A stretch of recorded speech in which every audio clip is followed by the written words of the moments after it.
Live for the Mercantile Esports Championship 2021, hosted by none other than Gamer.LK, powered by Samsung and energized by Red Bull, the energy drink brand that gives you wings. And of course, this event is happening since 2016, if I'm not mistaken. So a massive shout out for Gamer.LK for coming in every year and making sure that the mercantile sector has an arena to battle it out and take the name of the best esports team out there when it comes to the mercantile sector. And of course, every year we've been having some really good matches across multiple titles, and today is going to be the Dota 2 finals, and we have two teams from Global System Solutions taking part today. So Global System Solutions as a whole, I think, has been having a very dominant performance over the last few years and almost going uncontested most of the time across multiple titles. But having said that, today itself is going to be no difference with the Dota final having two teams from the same company.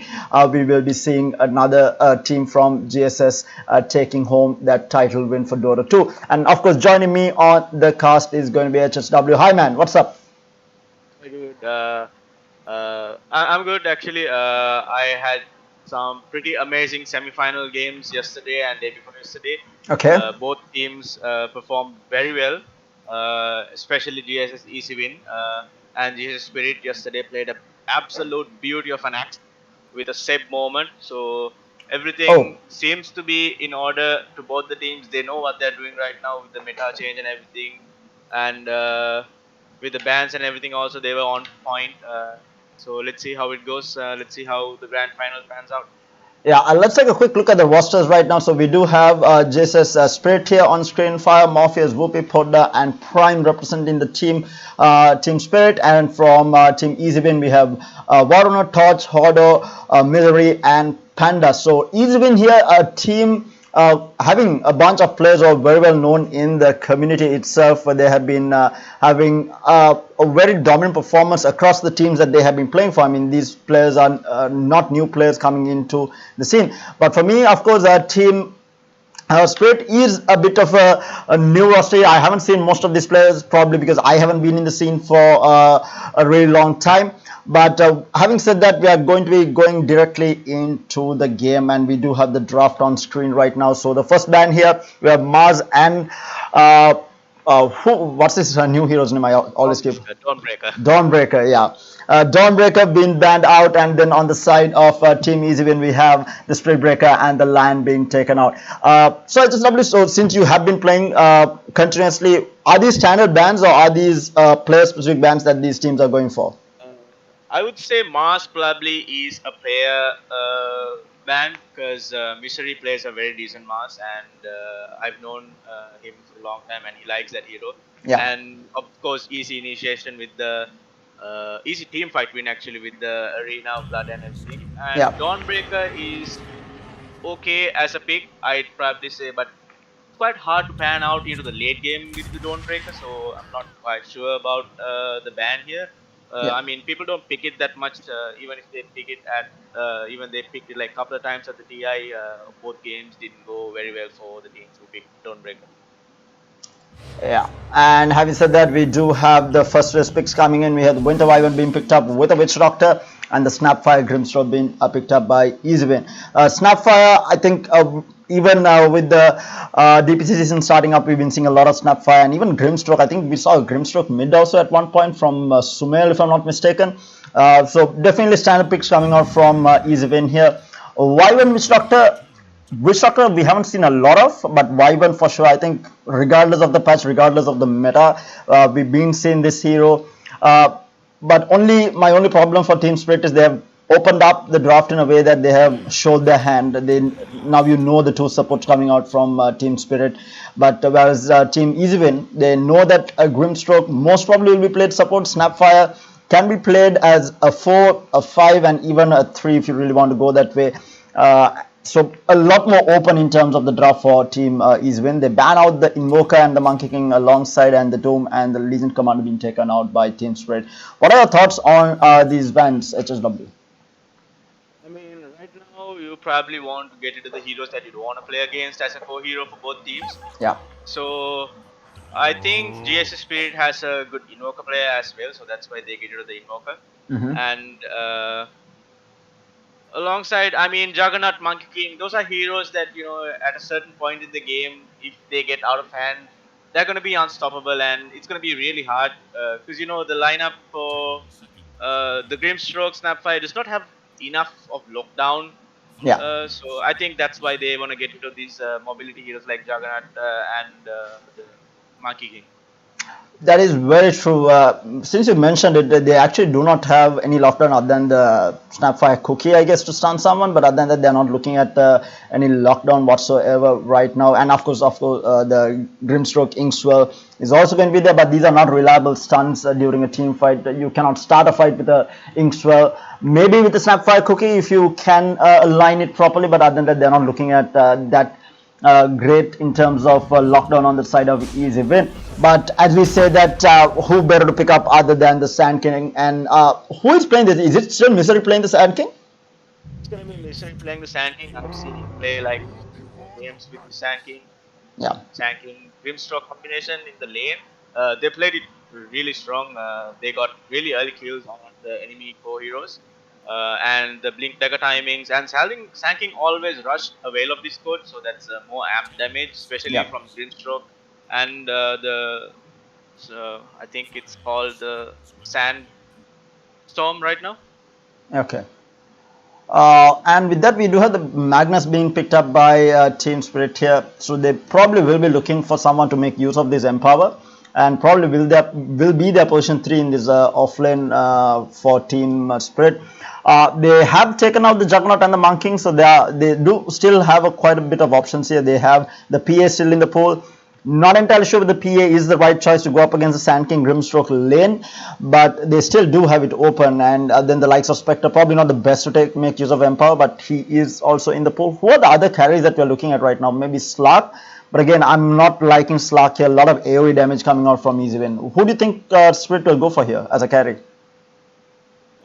I mean, they could go for Red King. Red King could really tank up all the damage and make to shoot a front line for the team as well.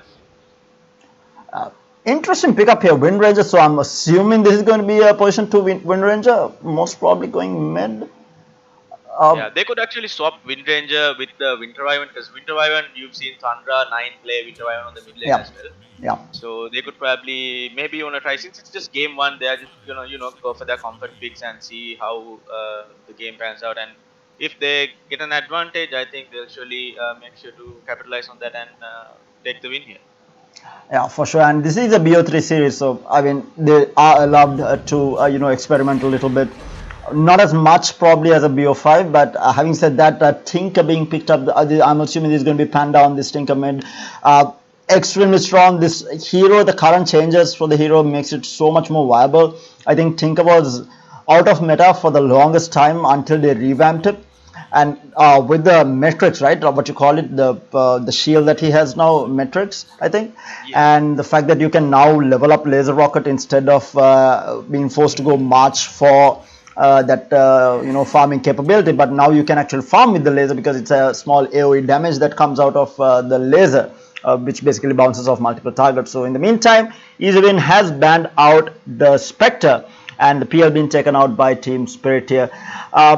Still, like you said, options are available for Team Spirit, but they probably need someone who makes use of this Magnus Empower. So Wraith King is still a very viable option, like you said, and I think he's a meta hero as well. I've been seeing quite a bit of Wraith King recently in international games as well. So they do have that open. They take out the Ursa.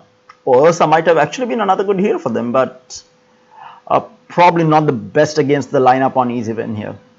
Yeah, right now when you see Spirit lineup, they only have this Magnus for initiation, so they would probably want someone who could support the Magnus, because if you just make Magnus the front line, it's going to be a lot of pressure on him. So they would probably look to get they could actually go on the lifesteal as well. It's very good with the rage, and you can get off the laser miss and everything. And true. So lifesteal is also an available option here for GSS Spirit. Let's see what they think. They did ban out that Spectre just because of the hard counter to the Tinker later on in the game. I won't say it's a hard counter early on, but later on when the Spectre gets farmed, Tinker just finds it really hard to get off these blinks out after tipping into a lane or into a fight for that matter. Having said that, and I think rightly so, the lifestealer is going to be banned out by Easewin. This is leaving very little options for Spirit here, and this is a problem in drafting where you pick up your two supports early and basically you show your hand at the start of the game. So this is going to put Spirit in a bit of a iffy situation where they have 14 seconds left of reserve time and they need to pick up their carry right now, and they want someone who makes use of this empower. I mean, they can ignore it completely, but you would prefer to have someone with that control, and they go for a very greedy anti-mage. Oh, it's in a way a counter to the Tinker, but will he get the start that he is expecting in the game? If he gets to a good start, yeah, it's going to be I think a wonderful game for anti. Yeah, but getting the start is going to be the problem. He's running into a lane with Sanking Grimstroke, and that's a very strong lane, and especially with Caustic and Sandstorm, it's going to be a hard lane for the anti-mage to farm on. And PA, just a very direct counter early on in this game. With you go for an early Desolator BKB, and this anti-mage is just going to melt under the damage that the PA is going to be outputting. Going to be an interesting game for sure, but I feel like I want to give this draft to Easywin right now. I feel like the timing, rather, coming out from more than the draft, the timing that is coming out of the draft is a bit too lackluster. I don't see them initiating fights early on. The Magnus needs to, get that farm, because you're looking at the Magnus to be the initiator. They don't have anyone else to initiate a fight other than maybe landing a double hero shackle, which is not going to happen all the time. And they're completely dependent on this Magnus to, get that early blink dagger and to initiate these fights. And for anti-mage, in the meantime, to farm. So not a lot of space creation. Normally when you pick up an anti-mage, you want a lineup that creates space for the anti-mage. But I feel like the draft coming out from Spirit is a little bit too greedy for this to happen. Whereas Easywin, they have very good early game. Tink, especially not requiring to buy a BOT early on, allows him to be present in most of these team fights that are going to be taking part. And Snapfire, Grimstroke, Sankin, these are heroes that can play around the map, get pickoffs combined with the Tinker TPing into a lane, and this is going to allow PA to just freely farm towards that early game. Absolutely perfect. And the fact that Tinker does not have to get boots of travel, so he can save that early 2000 gold just to maybe just rush the Pink Dagger. He can just jump around and make anti-mage's life even more annoying. Magic is an abomination. I am very worried for this anti-mage lane, though. It is going to be a Snapfire Sand King lane. Yeah, it's going to be a Snapfire Sand King lane with the Grimstroke going to be going top with that PA. Yeah, you want your Snapfire to have a little bit of farm, so putting it on the position 4 makes sense. Not too bad. Is the Wyvern actually going mid? No? What? Can't be. No, I think Wyvern, Morpheus has been playing support this game, so I think he's going to go post 5 here. And I mean, yeah, if you get a very early medallion on the Snapfire, it's going to be a very, very rough lane for these anti-mage, as you mentioned earlier. That is true. So now for that this initial rune fight, we do see the dire side having clumped up at this bottom rune here with just the PA lurking around that top river rune.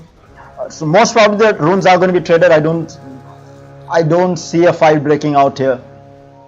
PA just going to be putting his head in to get some info, and they will be trading 2 runes each. Interesting mid matchup. I mean, Windranger is fine in this lane. I feel like unless he messes up on last hits early on, I feel like it's going to be a very decent lane for the Windranger, especially if he gets lasered. He has the power shot to steal the creep that he's going to be denied with maybe if it was another hero. And yes, we do see him go for that early power shot just to make sure that he won't get any creeps denied from him. Does miss the last hit on the range creep. Yeah, the power shot, he was actually focused on that melee creep, ends up losing but he at least did not lose the XP for it, since the Tinker could not get the deny off on that. But action is probably going to be towards this bottom lane where the anti-mage is going to be harassed quite a bit. But Wyvern, I mean, he is able to trade off reasonably well, I would say, at least in the first few levels. But as the Snapfire and the Sand King gets a bit of levels, it's going to be really tough. And we do have a pause. The first pause, as usual, for Sri Lankan Dota. We will have multiple pauses. Yeah, and very interesting skill build on the, Sand King. Going for Cosmic Final level 1 is very, very good against Antimage. It's gonna hurt him a lot. And he will have to ferry a lot regen if he can't make it to the Ring of Health very soon. That is true. He's not expecting to get harassed too much, the Sand King. Hence he has gone for Caustic, and already we see the anti-mage taking quite a bit of damage, but now they are going to turn around with this Arctic Burn coming out from the Winter Wyvern. The Snapfire taking quite a bit of damage. The anti-mage blinks forward. Snapfire falling down low, down to 100 HP, but will be able to make his get away from there basically. And anti-mage in return now taking a lot of damage with the Sand King getting that level 2. He has bought an early magic stick. Yeah, they probably thought that the Snapfire would spam the Scatter Blast along with this Fire Snap cookie to get kills. But Yeah. unfortunately, that's not the case here. They're just focusing on harassing top lane, which Doctor might go down. A bit of a fight happening here.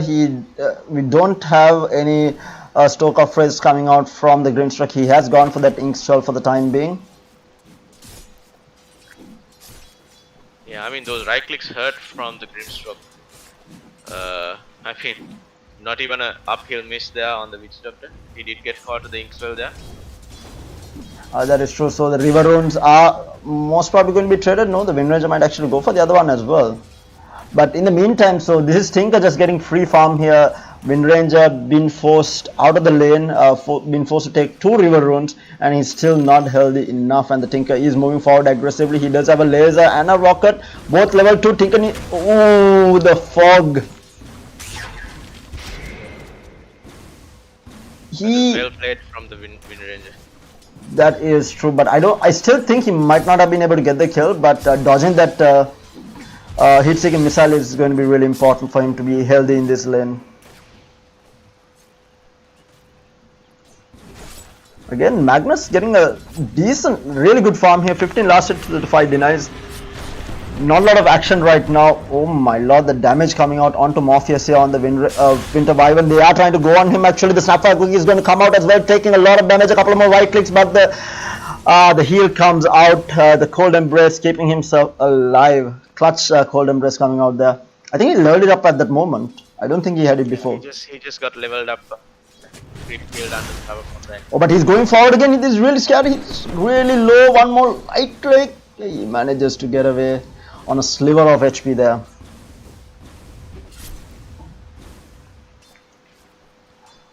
First blood yet to fall between these two teams. Tinker pulling ahead ever so slightly. We do have the runes, bounty runes going to be collected. Both the water runes coming up again. Tinker is going to be able to bottle up one. The Wind Ranger, in the meantime, might go for the other. Tinker is going to try and contest it. He might actually try to deny this. No, he's not going to. So both trading off on those water runes there.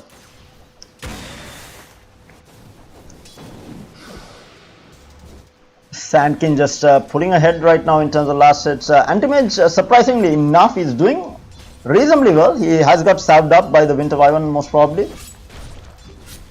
So I expected the Snapfire to pull the side camp so that the lane will be like pushed towards the dire side. So then in that case, Anti-Mage would have suffered a lot. But since the lane's under the Anti-Mage's tower, he is able to get quite a bit of last hits from that. Tinker taking a fair amount of damage here. He is quite low, but the Wind Ranger cannot go aggressive on him. It's a level 1 shackle, and the Tinker can actually turn around. He goes in, and this might actually be no. The raindrops keeping him alive. The shackle misses, and he is going to be able to get out scot free there. Would have been a kill if not for the raindrops there.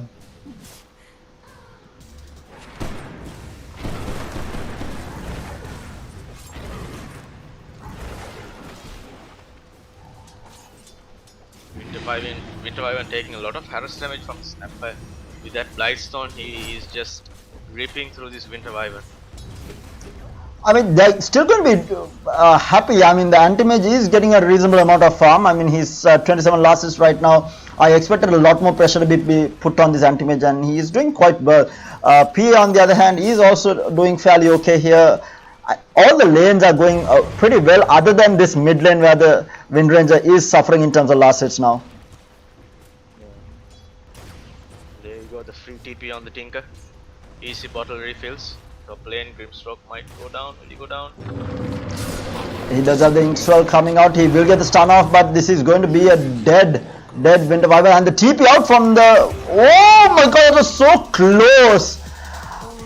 Oh no, and they might actually get another kill here. And the Grimstroke surviving on 25 HP. PA, if he can find the Magnus here, the Sally is going to get popped, but now the TP coming in from the Wind Ranger, the Shackle is going to be there with the focus fire. He's going to be able to blink away. Tinker coming into the fight as well onto this top lane. Hasn't shown himself for the time being, but the Magnus, if he does show himself, will go down. In the meantime, Winter Wyvern will get taken down in the bottom lane. The focus fire still onto the PA. They are trying to go on this Wind Ranger falling down low, and he will get taken out, but no, the Raindrop's keeping himself alive. He's going to be able to bottle up the double Shackle coming out from him as well. A lot of action on this top lane, but still no one falling here other than that Witch Doctor at the start. But Wind Ranger is still staying around.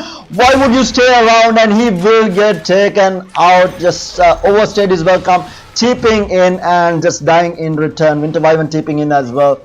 Horrible turn of events for the side of Team Spirit here. They want to turn around onto the PA. PA managed to get the blink off. The Melodic misses completely, but the PA is still being chased down here. Can they bring him down though? That is going to be the question. The Splinter Blast is not going to be able to hit on to the PA. And this is just giving a free farm for the Sand King. Sand King almost on his Veil of Discord. The Impel misses, but he does get that last hit. I think that's what he was aiming for. But sitting at almost 50 last hits now. It's not even 8 minutes into the game. I think Wind Ranger wanted to juke out there in the trees, hoping that they'd not chase so far. But they had 3 heroes and a Tinker Rearm, full mana, so I think Wind Ranger should have known and probably TP'd out. He would have escaped there. He actually didn't have TP because he TP'd into the top lane, but he definitely should have run away. Yeah. Meantime, Haste Rune. Yeah. Rune's controlled by the Tinker very well as well. That is true. Walking towards the bot lane, probably hoping to get a kill on the anti-mage. Yeah, and there is no vision on this, right? I don't think it was spotted out, yeah. It was an anti-mage already getting harassed now. This blinks.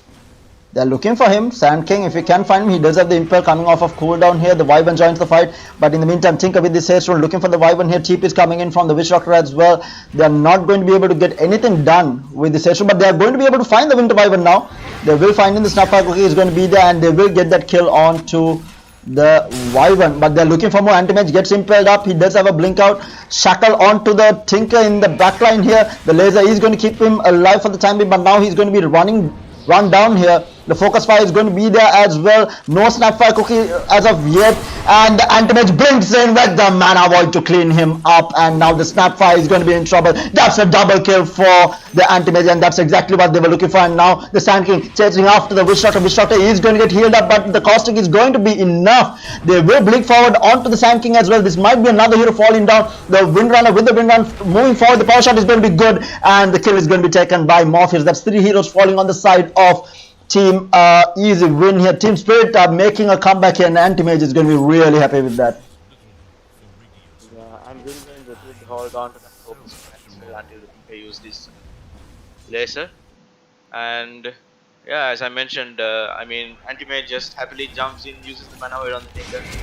He just gets deleted from the game. But PA did get some free farm on the top lane while all that was happening. He does have power threads and ring of regen. He's also working his way towards the Battle Fury, but I think Anti-Mage is a bit far ahead of him. Yeah, with those 2 kills coming up, but actually PA is in the lead by around 200 net worth here. Not a big lead, but as soon as Anti-Mage gets that Battle Fury, he is going to be out farming the PA by a huge margin. Mid lane. Oh, mid lane? Ooh. Yeah, that was a lucky shackle shot landing on the siege creep and the Tinker. And immediate blink RP, no hesitation. Blink RP and skewer back. There you go.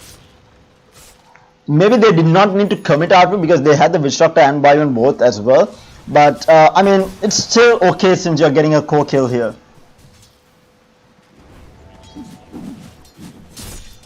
Yeah, stacks coming out onto the anti-mage as well because he's very close to this battlefield. I think around 1,800, 1,400 gold away from the Battle Fury. Yeah, that is true. He's getting very close to it. He'll probably hit that perfect timing for the Battle Fury top 10. Oh, Witch Doctor is 100% dead here. There is no way that he gets up. But no! The cold embrace coming out, keeping him alive, falling down low. There is another dart coming out, and that is going to be able to get the kill. And now the blink forward from the Magnus is going to get silenced up immediately. He's going to get taken up, but no, the Winter Curse onto the Grimstroke. The PA might actually kill off the Grimstroke, but no, he does manage to survive. And now Snapfire with his ultimate trying to find the kill here, not going to be able to. They're still chasing after this Magnus. Magnus will finally go down, and now onto the backline, a two-man impel coming out from Misery onto the Wyvern. Now the Grimstroke ultimate as well. He's going to silence up both heroes. They're still looking for more kills here. The Sapphire Cookie standing up both heroes as well. The Wyvern will finally go down and they will find the kill onto the Wind Ranger as well. What a massive fight coming out from Team Easy Win here. The tips are going left, right and center. With Shutter coming into the fight, they might actually look for the kill as well if they can get some vision here. Tink actually jumps in, gets the vision. Sand King he is looking for it, misses the impale, and now he is going to commit his death ward but not going to be able to do anything. And the Magnus is going to be able to screw out trying to stop the TP but not going to be able to do this. Magnus will go down here as well. This Magnus falling down twice in a row. This is not what you want to see happening to Team Spirit. Horrible turn of events for them in the end.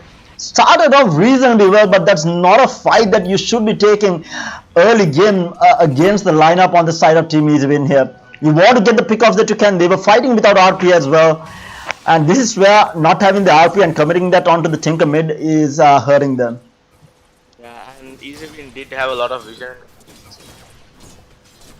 They had vision on that cliff.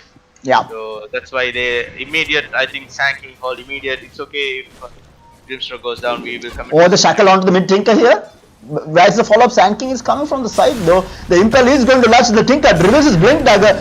Is trying to get it off, but now the RP is going to be there just onto the Sand King, but the turnaround is going to be the Wind Ranger will go down.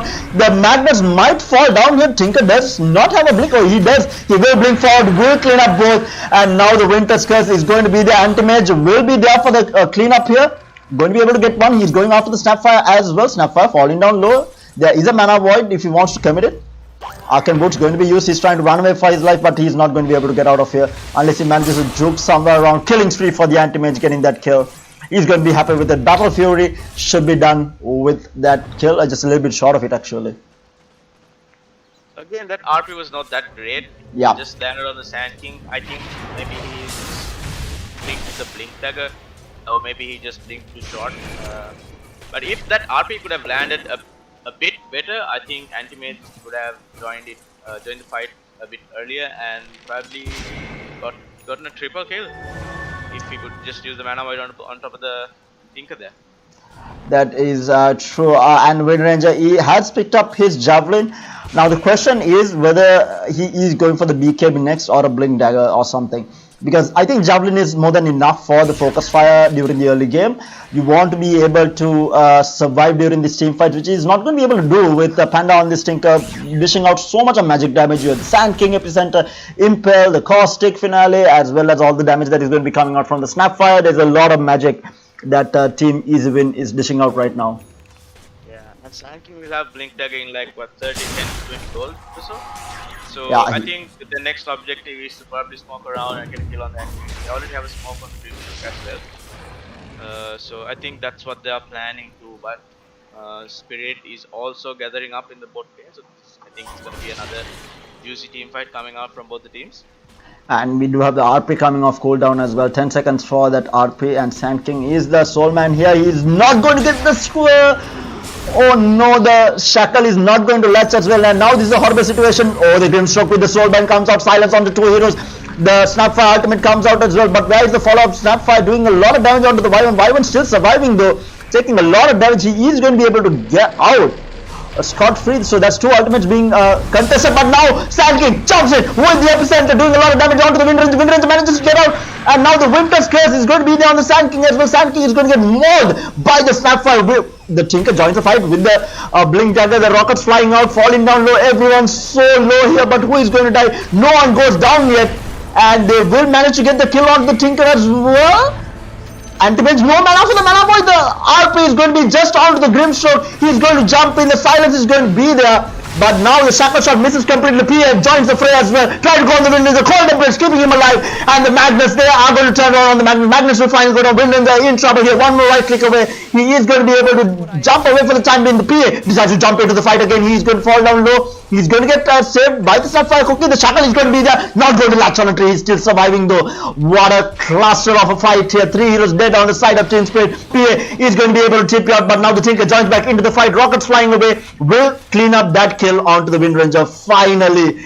And as the dust settles, how many heroes dead? 3 heroes dead on either side. Buyback on the Winter Wyvern, but now the jump back into this Witch Doctor. What are you doing here, man? You're just farming in a lane alone.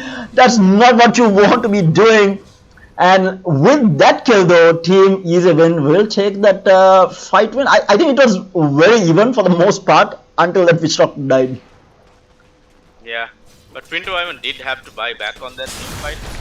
And again, we are not seeing what we expect from this Magnus. I think there's a lot of pressure on him. So he is trying to probably catch the Tinker out onto the RP, but I think that's very, very hard. But if he does, it's very good for Spirit. But you know, Sand King, Epicenter, there's a lot of lockdown actually right now with this Sand King, Snapfire and the Grimstroke combination, like with the Soulbind and everything. It's very hard to move around. Wind Ranger did, however, manage to survive a long time in that team fight, but at the very last dies to the rockets from the Tinker. That was very unfortunate for the Wind Ranger. So now the tier 2 neutral items coming online as well, and we do have another pause coming out from the Magnus. He has DC'd from the game, so hopefully he will reconnect back up. Still anyone's game. It's a 5k, just a 5k net worth lead towards Team Easy Win here. Not too bad, but I think, like you said, the pressure on the Magnus to perform here is a little bit too high here. He needs to land these multi-hero RPs, and he thought he had a Panda there, the Tinker with the Grimstroke, but only landing the RP onto the Grimstroke. That is not what you want to be seeing from this Magnus. Yeah, and there's a lot of magic damage just out from PC as well, so there is no potential to pick up a hero unless otherwise the Magnus. So I think he is right now in a gamble like maybe should I go pipe? Do we need a pipe? Because you know, I mean, the supports are gonna just get evaporated with the Tinker, you know, blinking around. Maybe 2 lasers, 2 rockets, and both the supports will go down really fast. True. So right now they probably might be deciding on what this Magnus next item build should be. And there's a lot of magic that is coming up from the Veil of Discord. Yeah, that is very true. They need something to hold off the magic damage until we do see the BKBs come up for the side of Team Spirit here. And we do see a Glimmer Cap coming online. I mean, is still quite a bit away from it. The Witch Doctor, he's building into it at least. Very important item for him to survive during these fights, and even maybe save one of his cores during a fight from the burst that is going to be coming out from the Tinker. Yeah, Tinker almost has his scepter completed, so there is that extra plus 200 cost range, and it reduces the main target size and health by 10%. So I mean, Anti-Mage is also not that tanky. He only has 1000 HP. So again, a smoke coming out from Easy Win. They do not want to give up this top tower. They do have Epicenter. They do have all the ults on the 3 hero smoke. Sand King is going to be the one initiating this fight. He is going to be casting Epicenter. He is going to be able to jump in onto the Anti-Mage. Anti-Mage falling down low. He will get immediately bursted down. But now the RP coming out. That's the RP you want to see with the Winter's Curse. That's not what you want to see. The death fall on top of the Winter's Curse. That is not what you want to see happening. Could have been so good, but it ended up being so bad. There's going to be a full-on team wipe on the side of Team Spirit. It started off so well.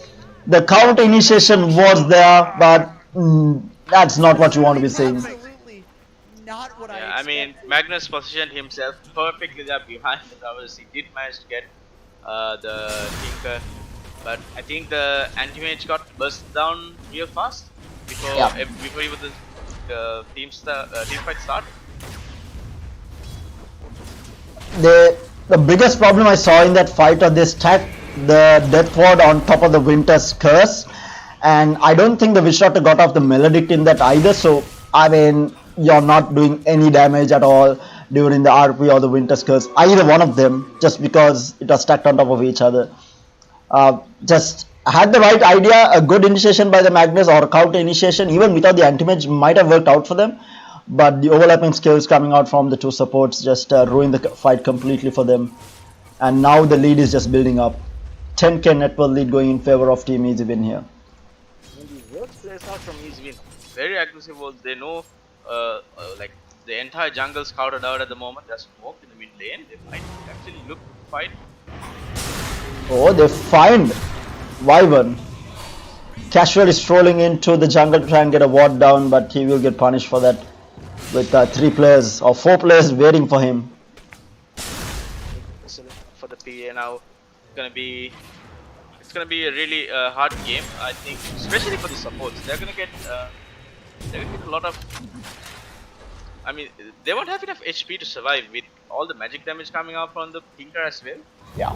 Especially the Witch Doctor might just get one hitted from the PA. He doesn't position himself properly. PA has gone for this greedy build as well, where he went in for that Battle Fury and then into the Desolator as well. So he's delaying that BKB. He can afford to, because there isn't a lot of magic damage coming out from the Radiant side here or Team Spirit here. So he is able to delay it as much as he likes, and he is now going for the BKB. So he's going to be really fat and a threat, a massive threat during these team fights.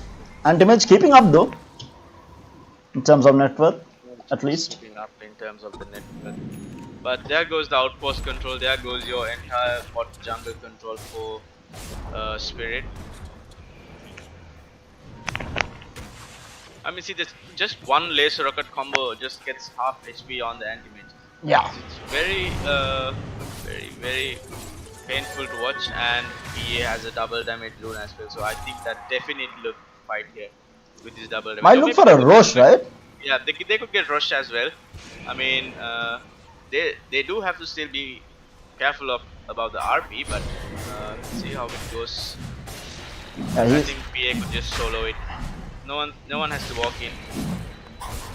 Maybe Windrange could casually scout it out with a power shot, which he might use randomly to farm the creep. No, but he's gonna get it. So it's a free rush for easy win. 22 minutes into the game. Oh, we have a smoke though. This might be a bit too late though in the day, unless the Magnus do they back off now is the question. They should back off. They shouldn't be taking this fight. They had the right idea, but just a little bit too late. Probably not expecting the DD rune on that PA. Yeah, that's true. And they did scout it out, I think, from that ward with Snapfire and Grimstroke like walking next, like staying next to the rush pit.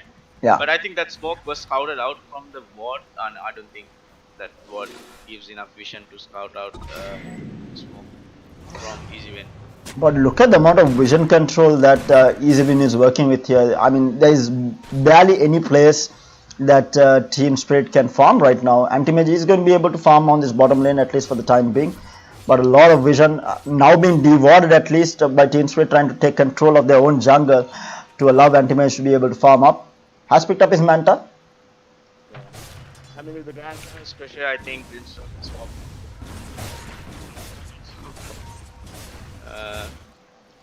There is Brigden's band on the anti-mage, so that is a bit of attack speed coming out. But I think for Spirit, it's the team fight execution, right? If they get that correct RP into maybe a Witch Doctor stun along with the Melodic and if they get that perfect initiation, I mean, there is still hope for Spirit to come back in this game. That is true, and now we do see the rest of our team is even moving into this jungle. Might find the anti-mage here. Anti-mage needs to be careful. He does manage to blink away to safety. They know that the anti-mage might be around here somewhere. He is going to be able to TP out though. Now PA trying to get as much use of this Aegis as possible. They'll probably look to take this tier 2 tower mid as well. Yeah, I mean, he is like 100 gold away from the BKB as well. So he could swap out, he could expend Aegis and then swap out the BKB and... Oh no, Magnus. Oh, Magnus needs to be careful. The Horn Toss is going to be there, but the immediate reaction from the Grimstone with the Soulbind onto the Magnus. The Magnus and the Wyvern both dead, and that is going to be the Witch Doctor dead as well. The team fight is over even before it began. The reaction coming out from Hordor there on that Grimstroke to immediately silence the Magnus. The Horn Toss was there. The Yule Scepter was there from the Sand King to stop the score back after the Horn Toss. Just working out really well for them. Yeah, but it wasn't a perfect Horn Toss as well, so he probably didn't Horn Toss into the correct side. But he had the right idea. He knows that if he can try to lure someone inside to the base and get to them, then they could delay that high ground push or the push with the Aegis coming out from easy win. I mean, an immediate reaction, as you said, like fast hands coming out from the Phantom's Embrace and the Soulbind, especially like Winter Wyvern was on the high ground, whereas the Magnus was on the low ground. So there is no way that both of them could move towards the same side. Yeah. So that they could the Soulbind, they wouldn't have that effect on the Soulbind, but unfortunate events coming out. Cost them 3 heroes, but Magnus does have buyback. It's okay, it's 14 seconds. All according to plan. But right now, Antimage still farming up. He is going for that Skadi. I would have maybe liked to see a BKB instead, especially in the amount of magic damage that has been dished out from Team Easy Win here. Might have been the better option. But he is keeping up, at least in terms of net worth with the PA. I mean, PA has pulled ahead by around 2,000 right now, but not too bad. I mean, with the game that the team and the entire team is having, Antimage has been able to farm up, especially with that Empower coming out, as well as the Battle Fury that he has bought for himself as well. But Magnus is the one who has fallen off quite significantly after a very good laning stage. I mean, that was a very early Blink Dagger, but after that we haven't seen him get a single item. He's stuck at this 6k net worth for the longest time running now. It's 25 minutes into the game. This is not the position that you want your Magnus to be at. Yeah, and not mention that he played mid for Spirit. Windranger is actually suffering as well. He is not getting those perfect shackle shots, not being able to run behind supports with that focus fire. He has to play very, very safe. He has to play on these backlines. He is actually looking as a position for Windranger right now. Like, doesn't do much in the team fights as well. There's a lot on the hands of the Anti-Mage and the Magnus. Maybe a good Winter's Curse on probably the Tinker with the PA. They might be able to get rid of the Tinker there. But unless otherwise, that Windranger now looks as if he is quite underfarmed. I mean, 6k net worth, even below the Magnus. So it explains a lot why Spirit might be suffering as well. That is true, and I think the biggest problem for Team Spirit has been that they are not the ones initiating these fights. They are the ones getting initiated on. And for them to be effective in these team fights, they need the Magnus to start a fight, maybe get a Horn Toss or an RP onto a core, pull him back, go on him, and then if there is a reaction from the enemy team, then to follow it up with a Winter's Curse on anyone who is going to react to it, maybe the Sand King or the backline with the the Tinker or the PA. But the problem here is the Wyvern is heavily underfarmed. You're not looking at him getting any sort of a decent item at any time soon. He has gone for that Ether Lens, but he is pretty close to his Blink Dagger. He's going to be very key. If you can jump out of the backline, keep the Tinker busy during the fight, that's going to be huge. And the Magnus cannot afford to make plays like he did right here. where he went in for a haunt toss of the Sand King when the Sand King initiated, just because you don't know what you're going into, you don't know what the backline is looking like, and you want that RP for the fight. You cannot afford to show yourself and get caught in a fight where you can't get your RP off. And that's exactly why the team fight just fell apart as soon as it started. Without the Magnus, Team EasyWin has no fear at all taking a fight. Yeah, I mean, with the Lotus Orb, it's going to be even harder to get, that good, paralyzing casks on the Witch Doctor, good shackle shots, even good Winter's curses. It might get reflected on the teammates, and it might cost them a lot. I mean, yeah, the Wind Ranger, another thing that I don't like is he has gone for 4 levels in Wind Run and only 1 level in Shackle Shot. That's it is a 2-second duration, not the best to be able to, turn things around. And even if he doesn't land it on multiple heroes and just a single target, it's not going to be that effective. And especially since he's not farmed at all, he is looking for that BKB. And he's very close to it, I would say. He's around 400 gold away from his BKB. So once he get it, maybe we'll see a turn of events. But again, the problem is, can he even get his BKB off? Because it's the Sand King initiating, it's the Snapfire coming in. It is Team EasyWin making the plays here. They are dictating the pace of the game, and they need to slow it down. Team Spirit needs to slow it down. Maybe smoke up, get a pick off somewhere, especially with this Tinker tipping into lanes. Smoke up behind the anti-mage and try to get this Tinker out of the fight or Tinker out of the equation. Yeah, they have to find a way. They have to win. I mean, if they win probably one team fight, they are gonna get a lot of this net worth towards them. So if they could probably win like maybe a couple of team fights for Spirit, there is still a chance for them in this game. And now the Lotus Orb is up for the Snapfire as well. That's the tier 3 tower, tier 2 tower mid going down. That's the all outer towers being cleaned up by the side of Team EasyWin. He's going to restrict the farm even more, especially for the Wind Ranger, who is falling behind significantly. Anti-Mage still is going to be able to farm up across the map. He is using his Manta Illusions to push out lanes as well. Exactly what he should be doing. Try and delay this as much as possible for that Wind Ranger to get that BKB. Immediate smoke coming out from Spirit as well, walking towards the Grimstroke. Oh, the Haunt Toss is going to be there onto the Grimstroke, but where is the follow-up coming up? The Anti-Mage is going to join the fight as well. This is a pick-off that they were looking for. They are going to be able to get it. They are looking for more. The Snapfire is spotted out. He does have a haste rune, so they cannot really chase him out. Not the pick-off that they were looking for, but they'll still be happy with anything that they can get right now. And who got that kill? Anti-Mage, yeah.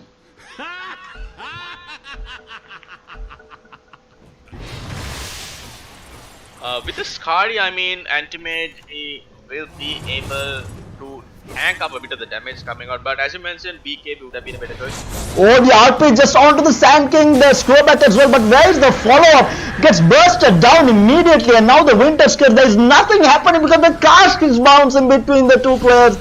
Just a failure of skills happening right now. The Glimmer came not keeping him alive. The Impel is going to be there. He is going to get cleaned up beyond godlike for the PA. Again, Magnus trying to make it happen but not working out, and the Witch Doctor and the Wyvern just messing up their skills yet again, stacking them up and doing nothing with it. And it would have been a sure kill on the Snapfire if not for the paralyzing cast. Yeah. I mean, PA is dishing out a lot of damage and he has 30 seconds on the edge. He wants to spend this, he wants to come back, with all that mana and HP right now. For the PA, he wants to spend this, but since RP is down, I think they will probably just go to the high ground and probably get the tier 3s and probably get a set of racks here. 10 seconds on the clock. The PA is looking to jump in here. He has 10 seconds left on this Aegis. Might actually even wait it out at this point. The Magnus trying to haunt toss, not going to be able to find that. Now the Magnus gets the score back, but the PA pops his BKB, turns around. The Aegis will run out in the middle of the fight, but that's the Magnus down, and the BKB popped on the Wind Ranger. But what are you going to do with this BKB right now? He is going to use that focus fire onto the PA. PA will be able to get out. The Soulbind is going to be onto two heroes, the Witch Doctor as well as the Wind Ranger, both getting caught out. And now the PA ultimate jumps back in with a massive mana void onto the Grimstroke. The PA will get taken out as well. They are looking for more, looking for the Tinker. Tinker is going to get be able to blink away. Meanwhile, the Anti-Mage almost going down, but now the two-man impel into the laser coming out from the Tinker, cleaning it up. Double kill for the Panda on the Tinker, but They do manage to hold on to that tier 3 tower. They got the PA, the kill that they were looking for. Who got that kill out of the PA? Yeah, that's a streak going into for the aim, and the aim surviving in that fight. It was massive. Oh, Sand King. Sand King had the epicenter. He does get the impel just off onto the single hero here. Antimage looking for more. He does manage to pick off that Snapfire, and now looking for the Sand King as well, overstaying their welcome. This is what they were looking for, and that's exactly what they will get. Another 2 heroes fall on the side of Easy Win, and now the tables might turn. Antimage is just getting a little bit out of hand. He still hasn't gone for this BKB. He still feels confident with this Skadi only. Sitting around 2.3k HP, he does have that reflect as well, the counter spell shield if he wants to, but now the hits coming out from the Tinker. Antimage in trouble, and the RP is going to be there onto the Tinker, and they will turn around. Antimage falling down low. This is the Malabo, he's going to use it, but is it going to be enough? And yes, it is going to be. They were looking for more. PA jumps in. The Antimage not going to be able to blink away, and the PA is going to be there for the cleanup. Will take out the Magnus and the Antimage both. Not what I expected. Oh my lord. Things are going back and forth right now. Now they're looking for the PA. They are looking for him. The Shaka is going to be there. The Death Ward is going to be there as well. But where is the Death Ward? It's not going to come out. It comes out a little bit late. The PA jumps back in. Will take out the PA. BKB is popped on either side. PA falling down low. He's going to use the... Oh, he's going to be able to blink away. No way. Does he have the power shot? The power shot is going to miss completely, and the PA will get out. That's BKB popped on both the heroes, the PA and the Wind Ranger. And they lose the Witch Doctor in turn. Yeah, Witch Doctor did a mistake. He did not use the Paralysis class or even the Maledict. I mean, yeah. Witch Doctor is supposed to use the Maledict before you die. That is like a rule that you have to learn, that you need to do it. Doesn't matter if you get one shot, just use the Maledict. It does a lot of damage. I mean, health burst damage, 40% health burst damage. So, I mean, if the Maledict was on top of the PA, I mean, that would have been a sure kill on the PA. Wind Ranger would have killed him before he blinked out on his Snapfire. Meanwhile, Magnus trying to farm up for that BKB, getting pretty close to it, around 1000 gold away from it, a little bit over 1000 gold away from it. Does pick up an Enchanted Quiver. This is going to be good on to the Wind Ranger, I guess. The only, maybe even the Winter Wyvern. What is Wind Ranger carrying right now? He's carrying the Grobo. Okay, not too bad. The magic resistance, that extra damage, attack range. I mean, he could give the what is it? Enchanted Quiver to the Anti-Mage as well, because it has a True Strike on the first hit. So you can get the True Strike onto the PA along on top. Like, I mean, he already has an MKB, so I think, yeah, you're right. They should give it to the Wind Ranger here. Wind Ranger is also looking to get a PKB. What do you think on that? I mean MKB, sorry. Double MKBs in one team. Not too bad, because switched it up. Anti-Mage actually did switch it up. He is going for the BKB as we mentioned. So yeah, Wind Ranger is focused and he has been forced to get. Oh, but this is another Roshan going down. And that's going down really fast. That's going to be the Shroud on the PA as well. Oh, actually, he's going to give it to the Grimstroke. What is Grimstroke? 12 deals 40% more damage, and he does a target of 40% less damage. So deals Inspiration target will receive a strong. Oh, that's pretty cool. Dispel, so might be able to dispel off the RP even. Yeah, because you can use it on the PA, right? You use it on the PA and get the PA to jump in. He's going to have the Lotus on top of him as well. Meanwhile, Sand King, the Horn Toss is there. He managed to yell himself. The base as well, but use Scepter and then immediate blink away coming up with Sand King. Tinker looking to pick up that Dagon as well. Now the Hex coming out for the Tinker. They need to find this Tinker during fights, otherwise it's going to be tough. Anti-Mage in the meantime cutting waves here. The mid tier 1 tower falling extremely low. Anti-Mage just delaying things as much as possible, but in the meantime we do have a fight breaking out. The PA gets right back into the base. Now, oh my god, he turns around there. Everything is going to be used. He's going to be able to blink him. What? He TPs out in the middle of all of that. The presence of mind from this PA to be able to do that. No way. He goes in, gets a kill, forces BKB, and is able to get out as well. Still has the Aegis. You can't afford to commit RP on top of the PA there, because you know if you commit RP, there is no team fight left in you. Yeah. So I think that's why Magnus was. I probably would have advised like, no, don't RP, let him TP out. There's nothing we can do. Because if we use RP, they're just gonna run at us. But I mean, PA, I think he's gonna run at them anyways. He doesn't care if RP is up or not. So here we goes. Now this is going to be the make or break it fight for the side of Team Spirit here. They need to get this perfect initiation off, and if they execute it, if they do a mistake even by a small margin here, they are going to pay for it with this life, because they are fighting into this Aegis and Abyssal on the PA as well. Going to be a rough fight for them.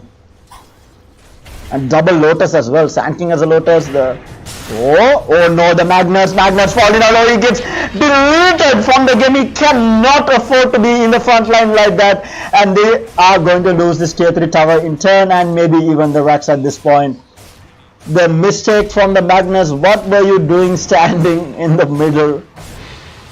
I think he tried to on-toss and secure the PA into the base, but unfortunately he missed. He couldn't link in.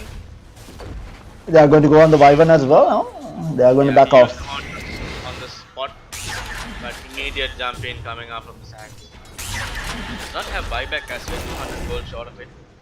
So I think it's guaranteed 2 racks since AG is there for like 1.5 minutes. Yeah, they are definitely looking to close things out here. Yeah, PA is actually carrying out MKB for himself.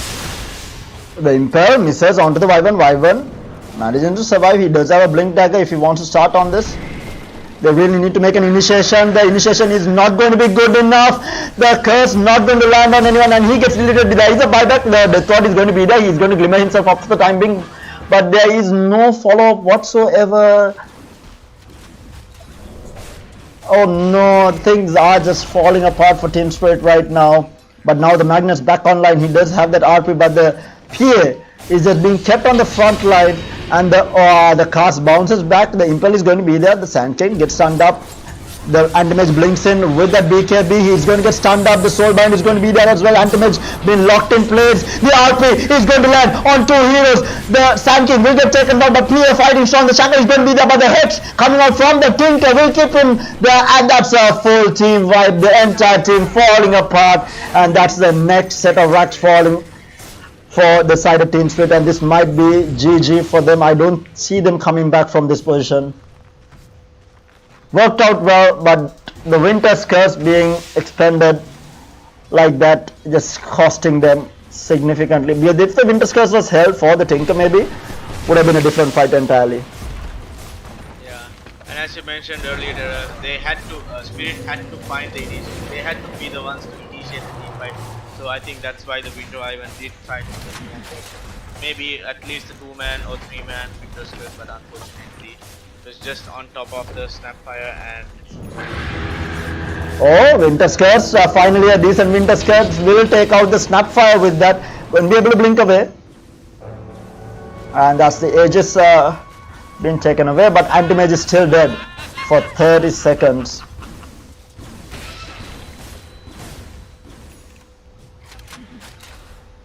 I mean, it's too much magic damage coming out. Tinker is just waiting out this RP from the Magnus. He's just smoked and waiting out in the back lines. He has Philosopher's Stone as well. I just noticed it right now. So that's extra GPM for him. So Meanwhile, they PA. could probably try once, but see. Oh wait, they did call it. So GG well played call from Team Spirit here. So that's going to be game 1 being taken by Team Easy win here very convincingly, I would say. But it is a BO3, so they do need to repeat this yet again to be able to take the championship for the Mercantile Esports Dota 2 title at least. But a very dominant performance coming out from Team Easy Win here. Looked a bit even at the start. I felt like Magnus, the lanes were going reasonably well, other than that mid lane where the Tinker was completely dumpstering on this Wind Ranger. The rest of the lanes were actually going reasonably well. The Anti-Mage got quite a good amount of farm from that lane. The Magnus got a very early Blink Dagger, but how they translated it later on was the problem for this team. But having said that, there is another 2 more games if it does go for the 3rd game, so do stay tuned in with us. It's going to be me and HSW heading off for the time being, but do join us again in the next 5 minutes. We'll be coming up with game number 2, so stay tuned in, guys.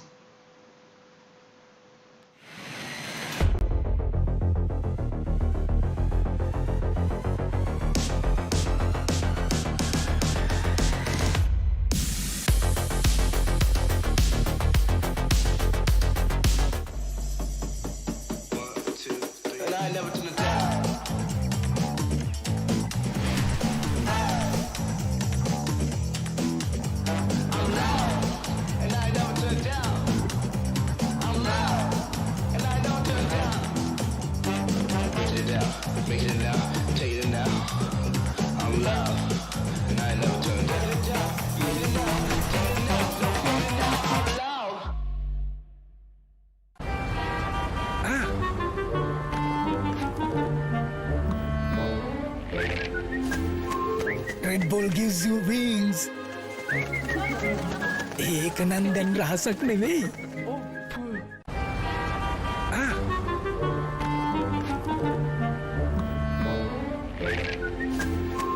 Red Bull gives you wings. एक नंदन रह सकने में.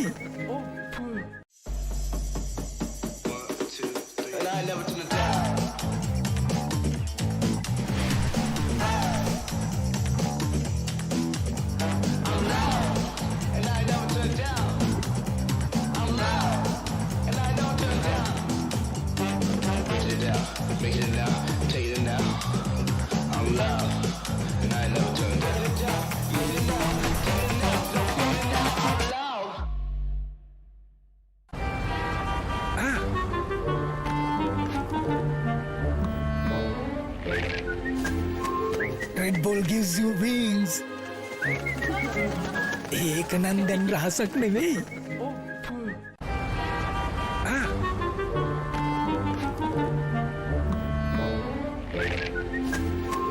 Red Bull gives you wings. एक नंदन रह सकने में.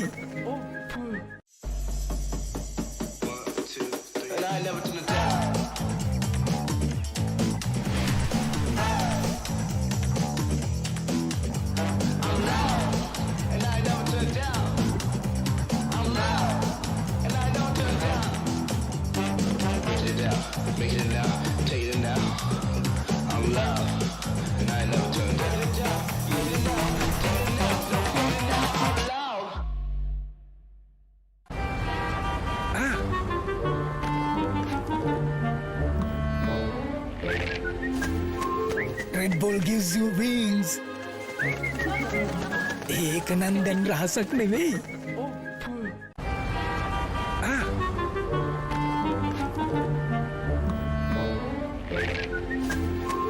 Red Bull gives you wings. एक नंदन रह सकने में.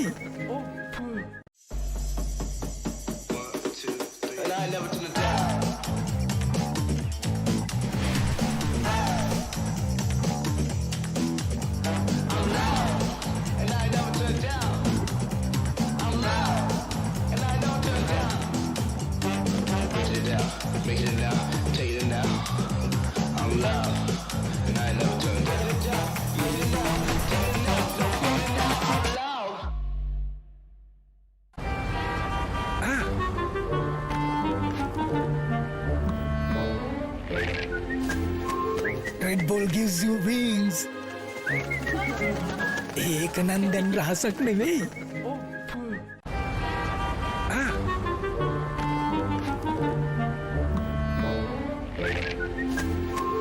Red Bull gives you wings. एक नंदन रह सकने में.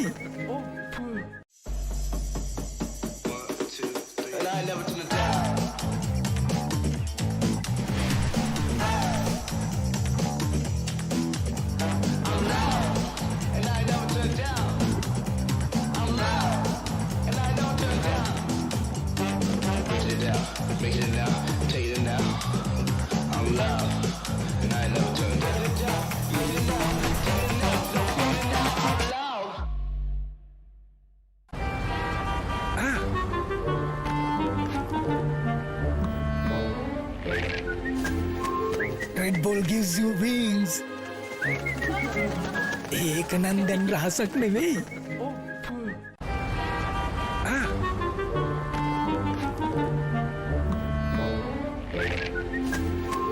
Red Bull gives you wings. एक नंदन रह सकने में.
Red Bull gives you wings.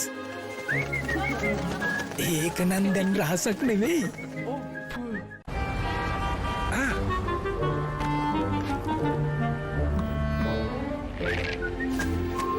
Red Bull gives you wings. एक नंदन रह सकने में.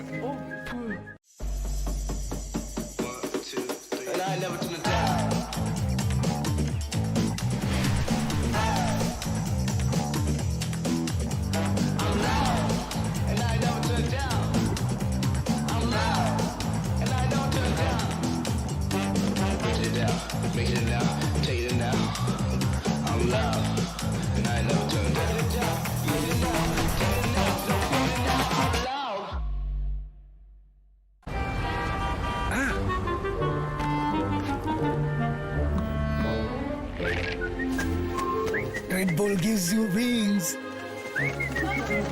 एक नंदन रह सकने में.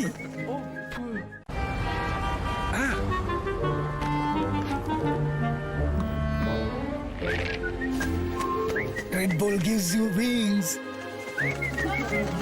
एक नंदन रह सकने में.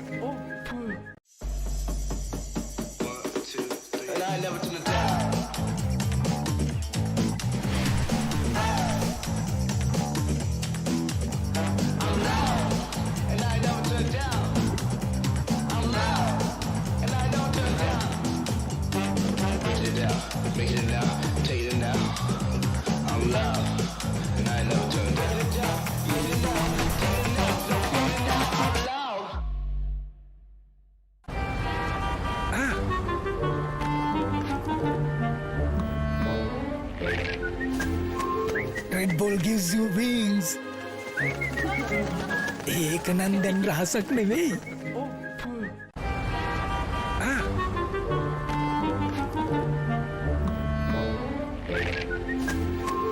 Red Bull gives you wings. एक नंदन रह सकने में.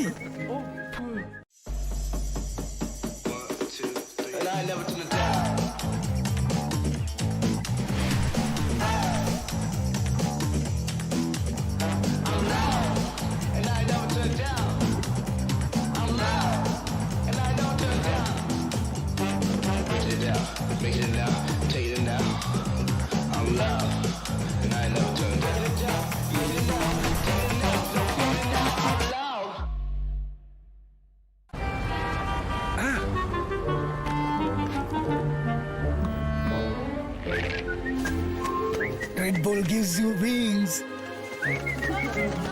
एक नंदन रह सकने में.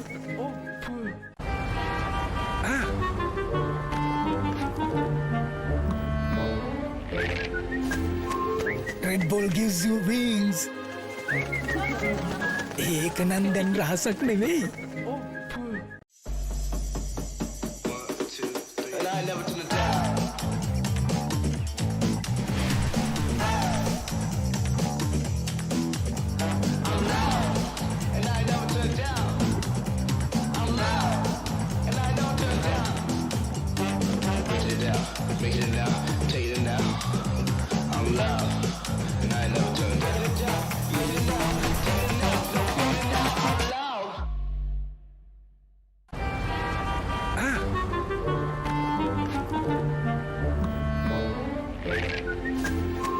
Red Bull gives you wings.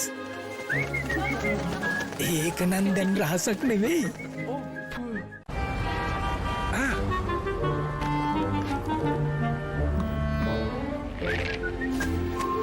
Red Bull gives you wings.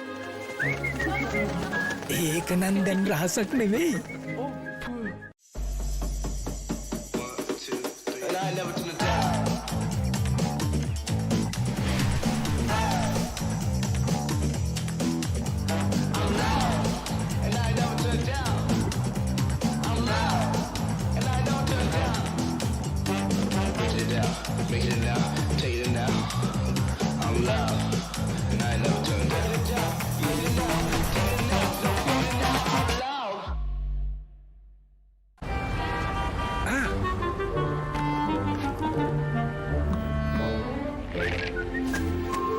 Red Bull gives you wings.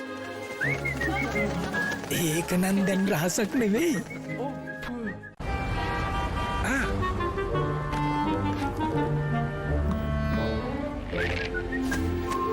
Red Bull gives you wings. Hi guys and welcome back to the Mercantile Esports Championship Dota 2 Finals game number 2. Taking part is going to be two teams from GSS, Team EasyWin and Team Spirit. Team EasyWin taking game number 1 very convincingly. And of course about the tournament itself, this is the Mercantile Esports Championship, which has been happening for the longest time running. I think since 2016, Gamer.LK has been doing an amazing job, and this time around we have Samsung powering the event alongside Red Bull, which I have with me right now, keeping us energized throughout the entire tournament, as well as the players energized throughout the tournament as well. Having said that, we'll be able to get into the game shortly. I think the drafting phase has started, and joining me again for game number 2 is going to be HSW. Hi man, what do you think about that game number 1? Do you think do you think that Team Spirit could have done anything different to take that game back? I mean, as you said earlier, Team Spirit should have been the team to initiate the fights. Every time they get initiated on, Magnus has to look for that tinker in between the team fight. So it's not a nice scenario for the Magnus. Yeah. A lot of pressure on him, but he did manage to find the tinker sometimes, but wasn't quite enough at the time. I mean, again, the tinker played very well. Total domination coming out from the tinker, and especially the PEA and even the Sand on some team fight initiations with the blink for a strike.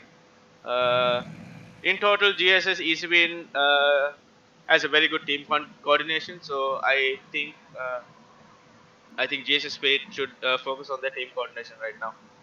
That is for sure, and we are getting into this game number 2 draft here. Again, a very standard bans coming out from both teams. Again, the first two bans coming out from Team Spirit is going to be the Dawnbreaker and the Mars being taken out. This time around, the Tinker being banned out. You don't want to be running into the Tinker in the mid lane yet again, and he has been taken out with the PL alongside. And again, opening with the two supports, not something that I really like. They have opened with the Grimstroke line, and now this is giving a lot of information to Easy Win as to how the draft on the side of Team Spirit is going to be going. They have picked up the Grimstroke line, a lot of lockdown, a lot of damage as well, especially with the Soulbind, Finger of Death. It's really good. And Easy Win is going to pick up that Magna, Snapfire, and Ogre.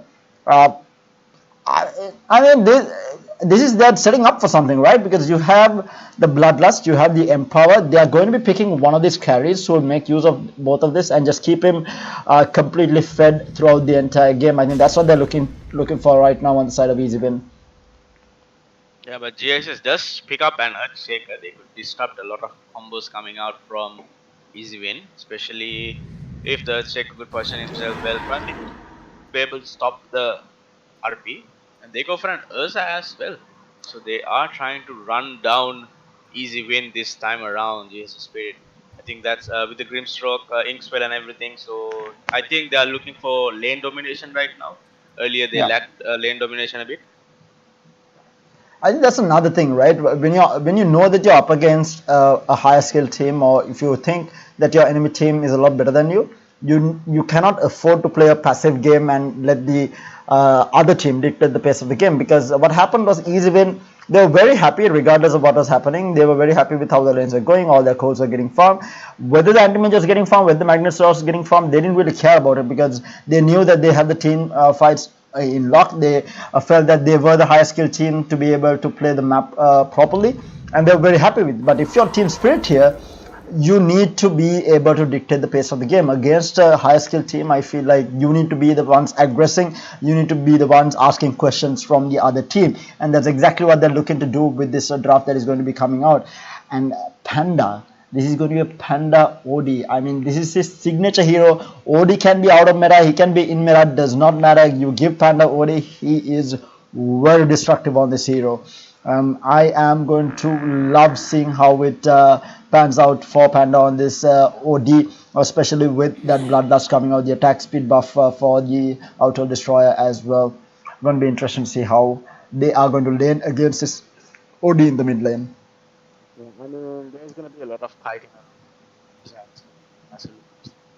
The Cookie, the Skewer with the Magnus slows and everything. So again, this game Ursa has to get an early BKB in order to team fight. I think it's gonna be a problem.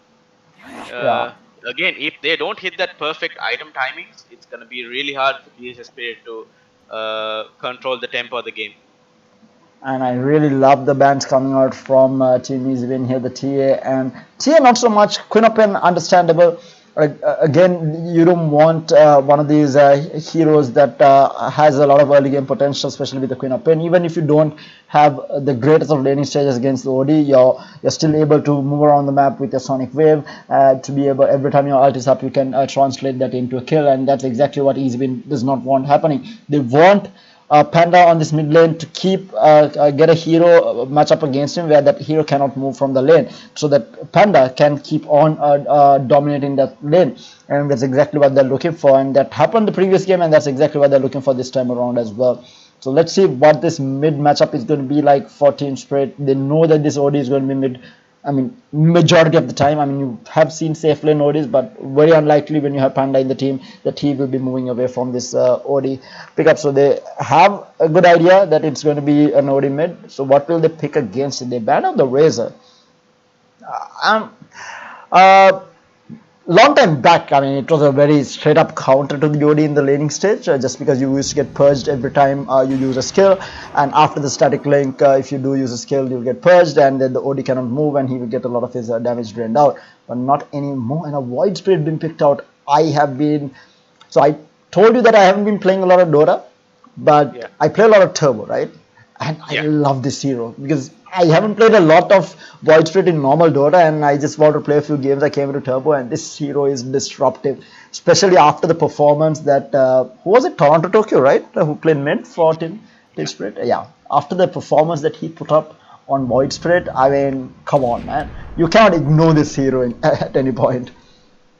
Yeah, I mean, if JS Spirit, the player who's playing Voice Spirit knows the limits of the hero, he could outplay each and every single hero on GSS Easy Win right now.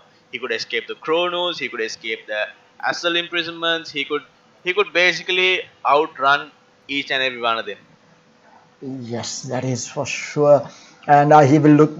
But the problem with Void Spirit is you need a decent laning stage, or you need to make stuff happen across the map. And looking at the lane, not the best of lanes against the OD, but it isn't too bad either, right? I mean, what are you looking into? You're looking into getting Astral, Astral Imprisonment here and there. But other than that, I don't see a lot of damage that Panda can dish out to this Void Spirit, and he's still going to be able to get a decent amount of farm. And as soon as he hits his level 6, he's going to be able to make some movements across the map, especially with the amount of stuns that Team Spirit is working with. He is going to be able to easily set up his what is his skill? I keep forgetting now.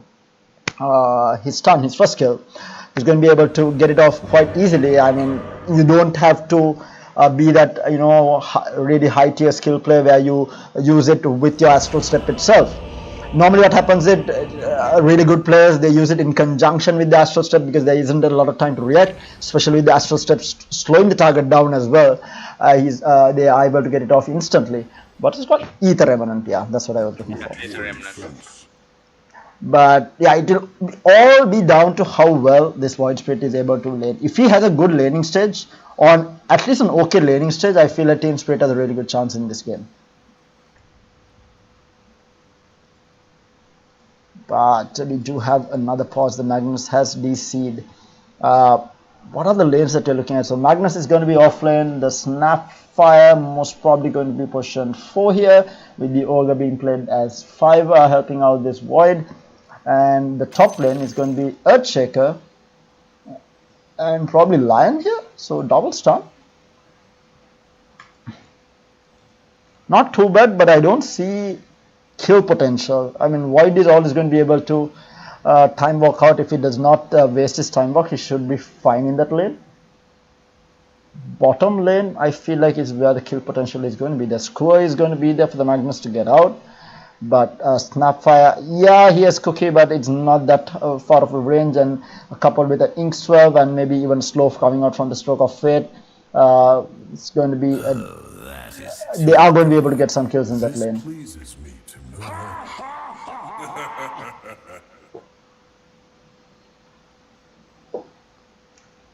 Yeah, I mean, this time around, however, if you have, I think you missed it.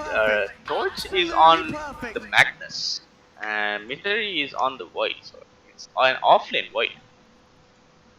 Are they running? Or they can run Misery on safe lane. I mean, doesn't Misery play safe lane as well? I mean, he has stick to offlane for, I think, probably the past 1 year, and that's why the Mars gets immediately banned against Misery. He plays a really decent Mars, so Mars gets banned. I think might have been a misclick. Let's see how it goes. Yeah, we are still waiting for Torch to reconnect back into the game. Yeah, I mean, again, I feel like both these players are skilled enough to be able to play multiple lanes. Because I mean, Torch has been someone who has been switching from carry to mid to support and even off lane at times. So he's going to be decent in any lane that you put him. And Misery is no joke. I mean, he has made a name for himself as one of the best offlaners in the country, and I have seen him play carry as well. So we'll have to wait and see how they want to lane this. Either way, I feel like it isn't too bad. But I would prefer to have this Void on the safe lane rather than the Magnus. Yeah, I think there are potential was like it was a setup, right? Void getting the multiple RPs, where Magnus getting the multiple RPs, whereas the Void gets the perfect chrono on top of it. and along with the ODs as well. Sanity's Eclipse. I mean, that's the wombo combo they wanna play out here. Yeah. So I think disconnected again. Not quite sure what's up with him. About this White Spirit hero, is a really good hero, as you mentioned, Tara. I mean, he could always secure that range creep last hit with the Resonant Pulse. Yeah. So even if the OD gets an imprisonment off, he can't imprison the Void Spirit every range creep, right? So Yeah. and he could disrupt the Meteor Hammer combo as well with the Ether Remnant. There's a lot of things that this Void Spirit could potentially pan out to the team. Oh, so you might have been right there. I think there might have been some misclicks happening. Not entirely sure what is going on. But again, like talking about the Grimstroke, the Void Spirit, right? If he gets a good laning stage, if he gets decent enough farm, his Aghanim Scepter, which adds 2 Resonant Pulses and silencers, and that's going to be huge. The amount of burst damage that this team can do on the side of Team Spirit is absolutely insane. Void Spirit goes in, silencers, multiple targets, especially heroes like the Void or the Snapfire for that matter, even the Magnus. At any point, if you can get in, jump in, get that silence off, you have the follow-up coming through. You have the Grimstroke, Soulbind, you have the Lion Finger coming through. You're locking down a target and killing him instantly. And that's what Void Spirit is going to be looking to be doing. He wants to be able to get that farm to a position where he is going to be able to do that. And this is a hero with a reasonable farm. I mean, it's very hard to catch a very sneaky hero. You get that, Aghanim Shroud, you get an extra ring on your what you call dissimulate. It's very hard to catch this hero, and you build into maybe like you go in. Now, what's the usual build, right? You go for Yule Scepter, you go for Aghanim Shroud, and then you couple that up with a BKB, maybe an E-Blade later on. I mean, so much of burst damage and so much of escapability. It's a very hard hero to lock down. I mean, if you have that desired start, if you get that very good start with probably a lot of kills, you could always go for that Kaya Sanchez. You've seen a lot of Kaya Sanchez picked up on Void Spirit as well. But the thing is, after he hits level 6, will he be able to gank any of the side lanes and get the kills? Because even the supports are a bit tanky on the side of Easy Win. I think there is a fairly decent chance just because of the amount of lockdown that they're looking at. Meanwhile, Inksoil is going to be used. They're trying to contest this. They're going to be able to pick up the rune. Stun is going to be there on 2 heroes. Hordor, the Earthshaker taking quite a bit of damage, but he's going to be able to back off. So they do secure themselves 3 different runes with the amount of stuns that they were working with. Going to be giving this mid lane and a little bit of an early boost against the OD. Look at how confident this OD is. He has not even picked up a set of tangos and already doing so much of damage. Yeah, this is what ODs these days do. Get that Meteor Hammer online as soon as possible. I mean, with that Astral Imprisonment, it's a very easy combo on the Meteor Hammer, and with burn damage, it's a guaranteed kill for the OD. Yeah. And it is an off-lane Void, as mentioned. Now that's a bit more tougher to get the kill onto the Void on this lane, but they can still kill the Snapfire if they want to. But Morpheus needs to be careful. He cannot take a lot of harass. He needs to be healthy enough so that the Ursa can go on this Snapfire later on.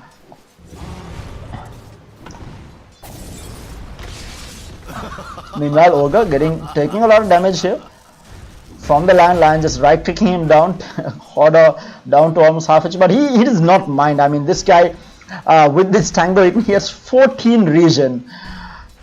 He is regening for ever right now. He does not even care. Look at this. He's just standing here. Hit me. I'm not sure whether he lagged out or whether he was trolling. Yeah. I think he was trolling. There's an immediate tip coming out on to the Lion as well. Oh, meanwhile, a lot of damage onto Torch here. Oh no, he might pay for it with his life. I know there is no fissure coming out, so he's going to be okay. Yeah, they would probably need like a couple of more levels on the Earthshaker and the Lion to maybe have a kill potential in the lane. Yeah. Maybe a level 2 Enchanted Totem might be able to deal some serious damage. Meanwhile, mid lane, the Ether Remnant is going to be there. The Panda taking a little bit of damage here, so the water runes are going to be traded at least. Going to pick it up. But that's still a good net worth, lasted lead for Panda on this mid lane.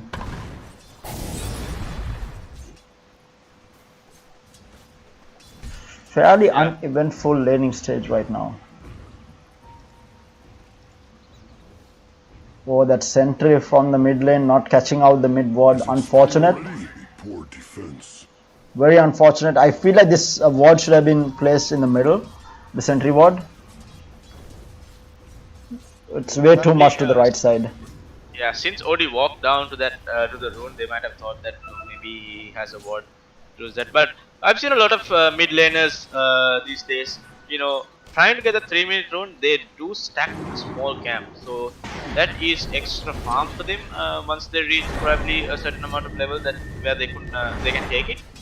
So I've seen a lot of mid players do this, especially on pro games as well. But a lot of last hits being missed by this Void Spirit in this mid lane. 16 last hits to the 9 on the Void Spirit. So OD again just having a field day right now on this mid lane.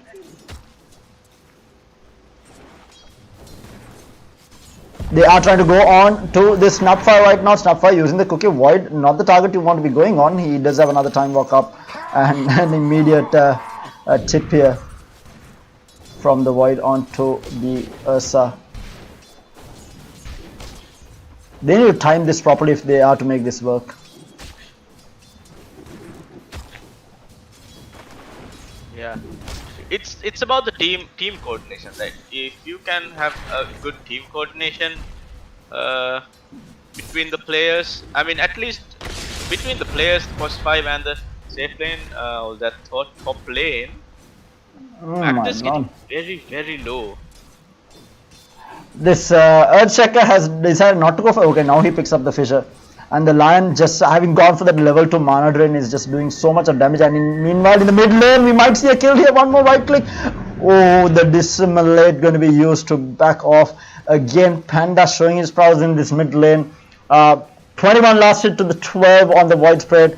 And look at the level difference right now. He's almost level 6, whereas the Void Spirit is barely level 5 right now. Meanwhile, bottom lane, we did not see this happening. We might see the Ursa go down. He's going to get salved up, but no. Wait, how? What does he die to? Huh? I have no idea. Probably to the Blightstone. I'm not quite sure. He doesn't have one. He died to the Void. What? Yeah, he died to the Void. That was very questionable. Actually. Was there like a creep hit coming from like a mile? I'm so confused right now. I think it is a creep hit coming as well.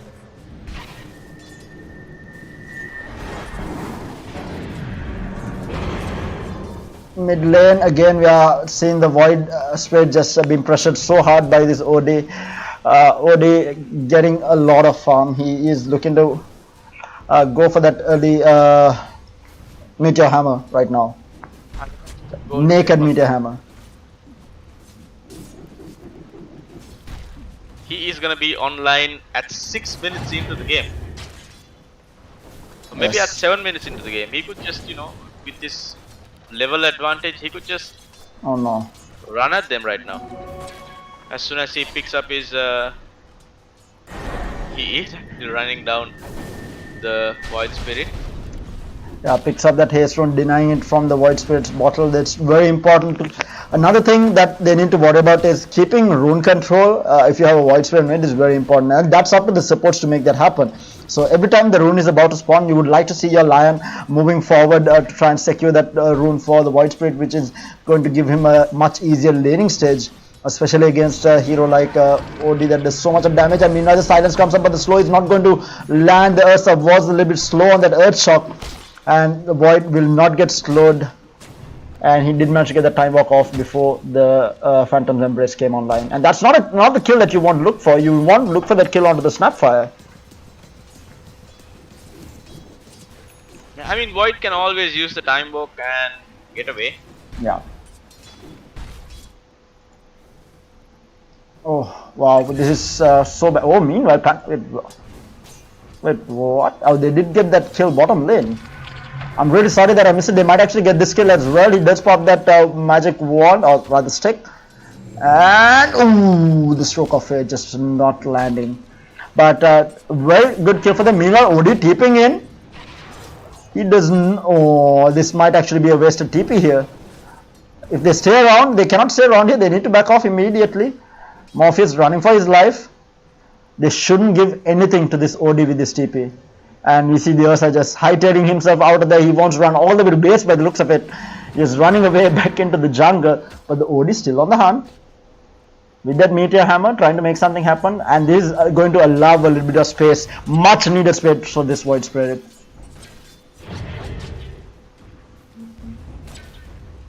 And now the Void, the OD coming in from behind.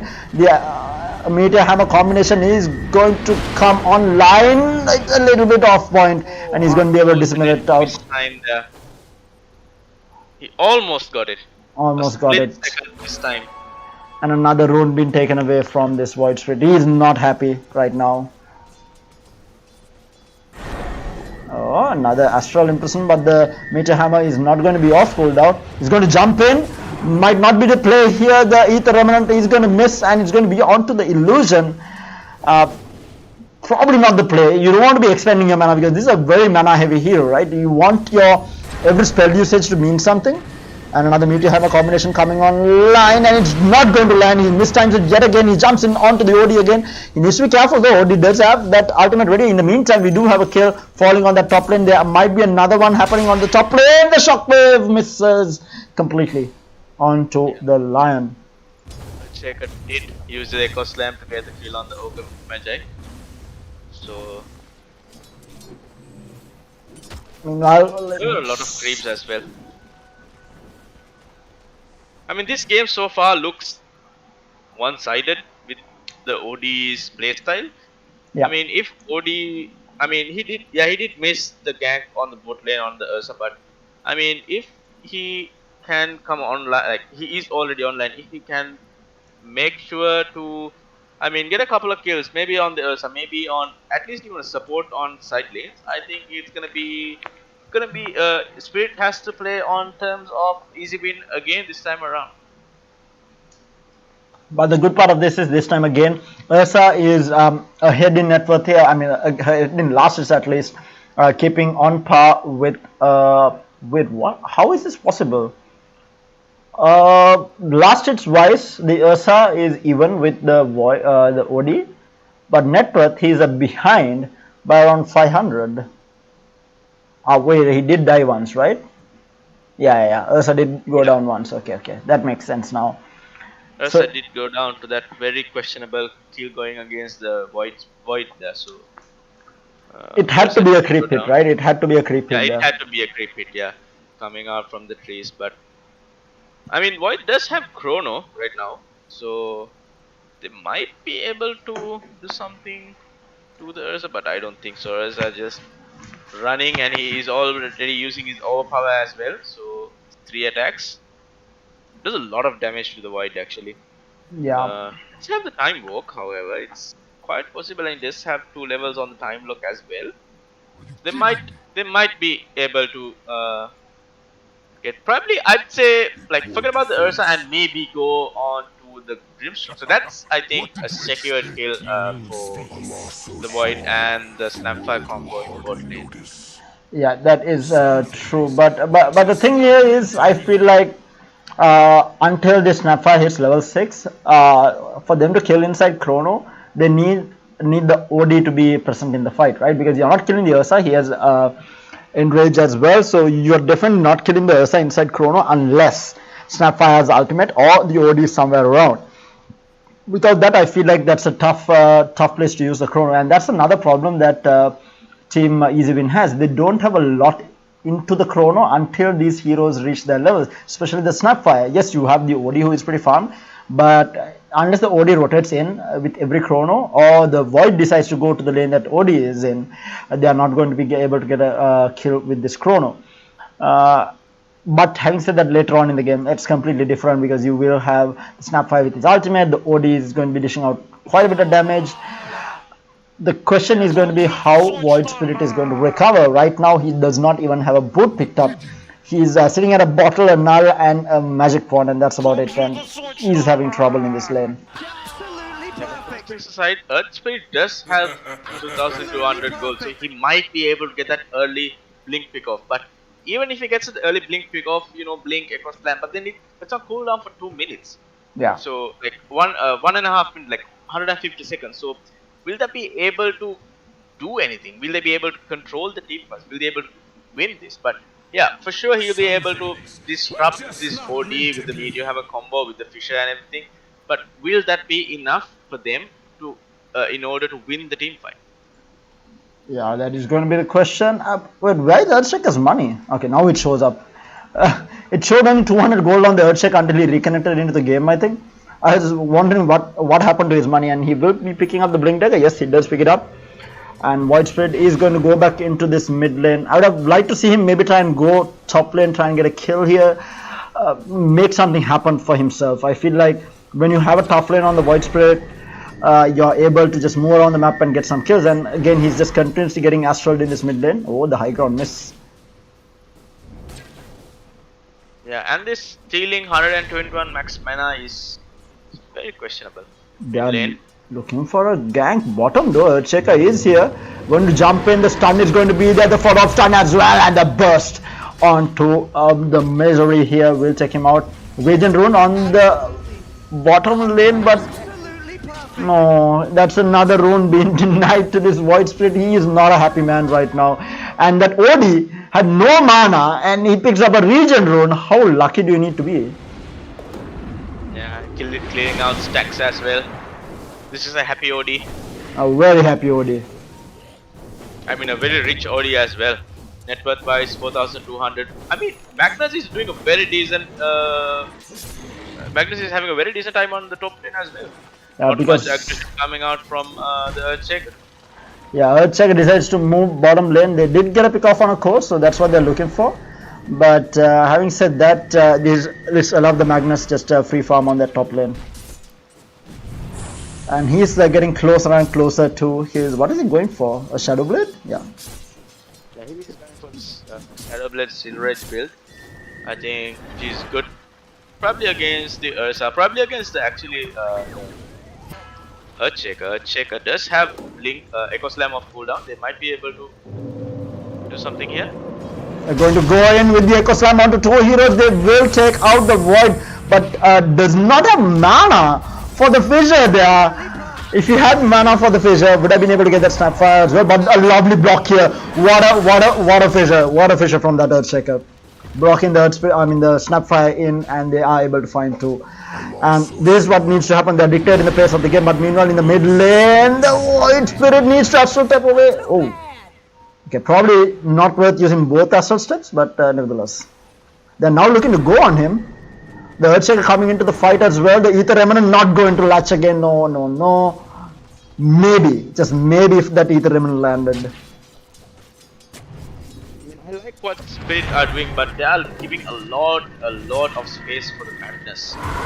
Oh my god, the burst coming out from Panda just cleans up that Grimstroke. Meanwhile, the Hex is going to be there. The Ether Remnant misses completely again. The Impel is going to be there as well, but there isn't really any follow-up damage coming out. Faceless Void and Snapfire are smoked on the sideline. Faceless Void does have the chrono. They might be looking to fight in the mid lane. Earthshaker was spotted out. As well, yeah. They're looking for a kill on this top lane as well, but the Magnus is just going to back off. He has picked up that Echo Saber now, looking to pick up that Silver Edge next. So, meanwhile, does he land it this time around? And yes, he does time this time perfectly, but he's still able to get out scot-free with that Astral Step as well. But where is the retaliation? The Earthshaker jumps in.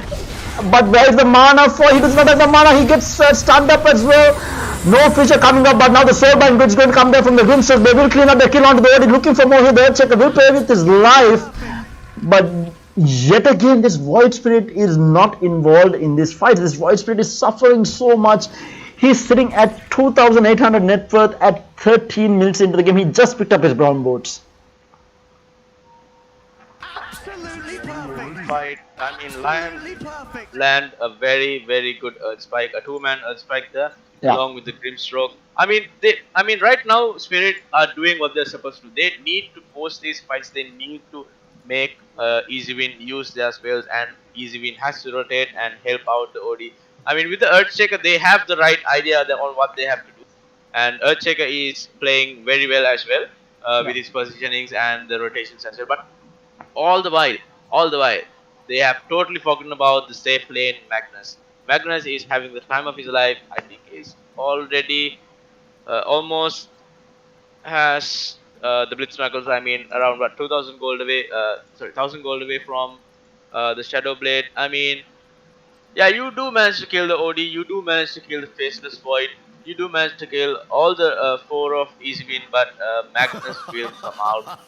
I mean, he will come out huge. I mean, Magnus is played as a carry hero. He can be played as a carry hero. So Yeah. with that Echo Saber, with that Silver Edge, into a Daedalus or something, a BKB as well. I mean, Magnus might just be unstoppable at one point in the game if they do not focus on him right now. That is definitely true, but I really like this item pickup from the Earthshaker here. He is going for this Diffuser Blade. Not really sure about the Blink Dagger if he does go for it, but Diffuser Blade, decent item, especially against heroes like OD, Void, who depends a lot on that mana, especially the Void, right? If you stun up the Void and you burn through his mana, even just a little bit, he's not going to be able to get that Time Walk out, neither will he be able to get that Chrono off. So that's what they're looking for. With this pickup on the Diffuser. Meanwhile, the Magnus, it does get spotted out, and the Magnus runs away immediately. Is there a smoke? There are 2 smokes on the Lion. Maybe looking to use The it. Finger of Death cooldown as well. Okay, they do pop it now. The Void Spirit wanting to get involved now, looking to pick up the Dual Scepter, but he has been running around for a real long time. With this smoke, they cannot be just idling around. They need to make something happen. So it's a 4-man smoke coming towards this mid lane, but we do see a couple of heroes preparing for this in this mid lane. They are looking for the OD. OD has backed off into the jungle for the time being. Has a haste rune. Actually, sorry, that's a bloodlust on him. Who is going to be the one initiating? He goes in, the Ether Element going to latch as well this time around, not messing it up. Earthshaker jumps in, the Impel, I'm sorry, the Finger of Death is going to be there and will clean up the kill on 2. But now the Chrono comes in onto 2 heroes. Lion does have the Impel, keeping the Void in place. The Soulbind is going to be down to 2 heroes. Can the Void Spirit get out? And yes, he does get out. And now the Echo Slam onto the OD as well. The Magnus comes in with a 3-man, 4-man RP, followed up by the Sapphire Ultimate as well. So much of damage, but yes, turns around onto the Magnus. Magnus falling down low. He will get taken. Another 3 heroes then on the side of team. Easy win and a lovely Fisher to follow up from the Earthshaker, keeping the Snapfire in place. He's going to be cooking out of there, but he's going to get run down here. The Facebook is going to be there. The Earth Shock forward as well, and he's going to get taken on. Double kill for the Earthshaker, looking for more. Hordor running for his life, and now the OD joins back into the fight. Panda looking for kills here. The Hex is going to be there. Are they going to turn around? They cannot afford to lose anymore. Heroes! The Astral keeps the Grimstroke in place, and that might be the only hero falling in turn. He's just going to stand and give away his life. But a really good fight coming out for Team Spirit here. What a Echo Slam, what a follow-up RP, but in the end, it was Team Spirit with their superior disables coming out on top. Yeah, and beautiful double hex on the Soulbind from Lion as well. Yeah. Very unfortunate, Snapfire was not able to get the multiple kisses off on top of the Chrono. He had it on cooldown 1 second, but with immediate hex coming up from the Lion. But they did manage to land a 4-man RP on, and they did follow up with the multiple kisses, but unfortunate, wasn't enough. Ursa had the end rage on him, and he did get his Diffuser Blade delivered to him in that team fight as well. It was one hectic fight. It was a very good fight for Spirit and a very costly fight for Easy Win here. Yeah, but the Void Spirit still wasn't involved in majority of those kills. He only managed to get 2 assists, and he's still so far behind right now. He is just above the Lion actually. Lion is almost equaling him in terms of net worth, and that's when you know you're in trouble, when your mid laner has the same net worth as your position 4. Panda has picked up a Blink Dagger. What could he do to come back onto this situation? As the Void Spirit? I mean, he shouldn't be initiating, right? I feel like he needs to look for these. So this was a team fight which happened here. He was the one to go in. Yes, that is understandable, but he can afford to stay there. He has to go in, get the disable onto the OD, and not stay around. He has to immediately Astro step back out so that he is able to be involved in the kills. But from what he did, he went in, he used the dissimulate, he used the Astro step, he used the resonant pulse. He stayed in the fight so long that he fell down so low, he wasn't able to get out. And by the time he got out, he didn't get any of this. But meanwhile, the RP onto 2 heroes on this top lane, and that's a cleanup. Wasn't expecting that. OD starting off that fight. They're looking for more now, but the Grimstroke is going to be able to get out of there scot-free here. Just getting a little bit over aggressive on that top lane, just not paying enough respect to the initiating potential that Team EasyWin has right now. This is RP down, so the next fight, 108 seconds. And that's double blink reveal on the Magnus. He did opt to switch up and get the blink dagger first, and Audi also has a blink dagger. I don't think if Earthshaker gets is out of position for JC Spirit, it's gonna be very, very tough for them to control the team fight. Oh, this is a very deep ward. I really love this ward. And that ward, the Magnus is just going to walk away casually. He's going to be very happy with that.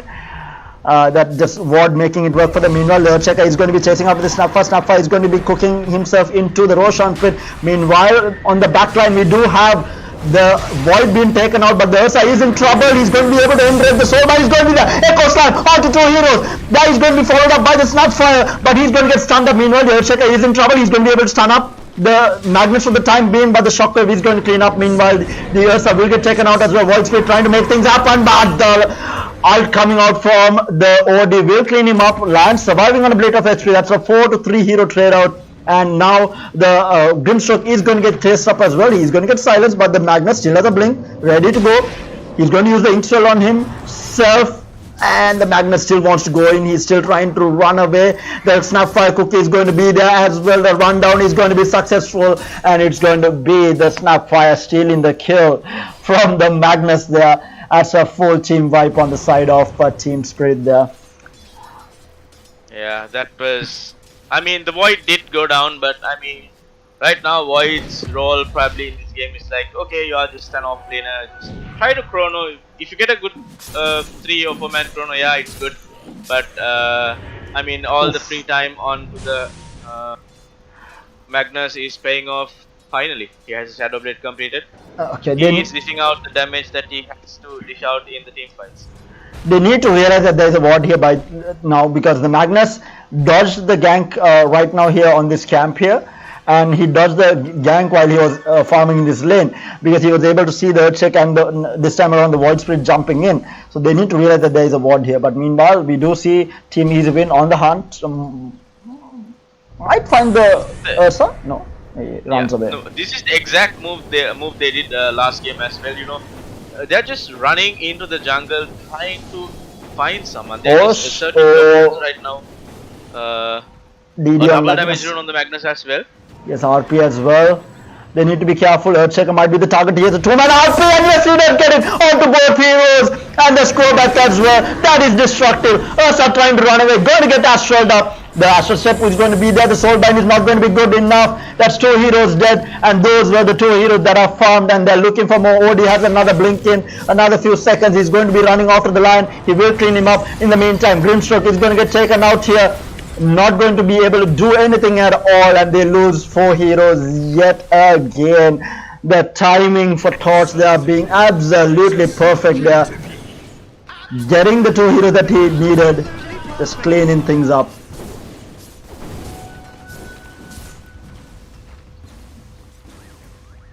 I mean, they did not have Sanity's Eclipse, but they didn't even have to spend the chrono. I mean, Missionary is just, you know, like, guys, I know you got this, I'm just gonna farm, I'm not gonna come, I'll be that carry hero that you might need if this game drags into the late game or something. So he's just farming around, trying to get his Maelstrom and everything. Meanwhile, 4 of the heroes from EasyWin just, you know, running on top of Spirit right now. It's very painful to watch, but as you mentioned, it's, I think, everything comes to this Void Spirit. He had to be that person who made those rotations. I mean, and these wards, right? You should know that if an enemy team plays such aggressively, they should know that they should have vision, right? So it has to get devoted immediately, but unfortunately that is not happening on the side of Spirit as well. Finally one good ward gets devoted, but I mean with the next rush, I mean they'll probably go high ground. Spirit win, easy win. They have the Void, they have the Magnus, they have RP back on Oh 20 no. seconds. Oh no, yet again this Void is going to be able to get out because they still haven't scouted this ward out, and the Void is just going to casually walk away from the lane. Yeah. By this time they should know. If they smoke on top of this ward, I'm gonna feel very bad for them. I think they're gathering around for a smoke. My god, this is gonna be scouted. This is gonna be very painful for Spirit. Are they going to? You know, line. They're pinging them out. They know that line has smoke. I think they're probably picking out the smoke on the line. Let's see. Ursa does have a blink dagger, so he can get on top of the supports. Hex picked up on the OD. Oh my lord, this OD is fat. This OD is really fat. Ideally would have seen an Aghanim Scepter on top of the OD so that he has 2 Astral Imprisonment charges. I think that's Scepter, right? Yeah? Yeah. But I mean, but right now all they need is to control them. So yeah, there you have it. They do smoke now. The Void actually broke his own smoke, but I mean, this is a tough situation for the team to be in right now. They have another smoke on smoke action here. The Magnus is going to be on that Silver Edge as on top of the smoke here. They spot him out. The Hex is going to be there onto the Ursa. Ursa will get astraled up, and he is going to survive for the time being just because he was silenced. They are trying to back up, but in the meantime, the backline 2-man Echo Slam. But where is the follow-up? Void in the meantime is going to go after that Grimstroke. The Void Spirit jumps in, but he's going to get stunned up, chronoed up as well, and he's going to go down. That's a dead Void Spirit. That's 2 heroes dead on the side of, and they will find the third as well onto the Earthshaker. Yeah, perfect team fight coordination, perfect team fight coming out from Easy Win here. They know their priorities. They do get the jump on the Ursa, but immediately, as soon as the Earthshaker shows up, they immediately get on top of the Earthshaker and get rid of the Earthshaker.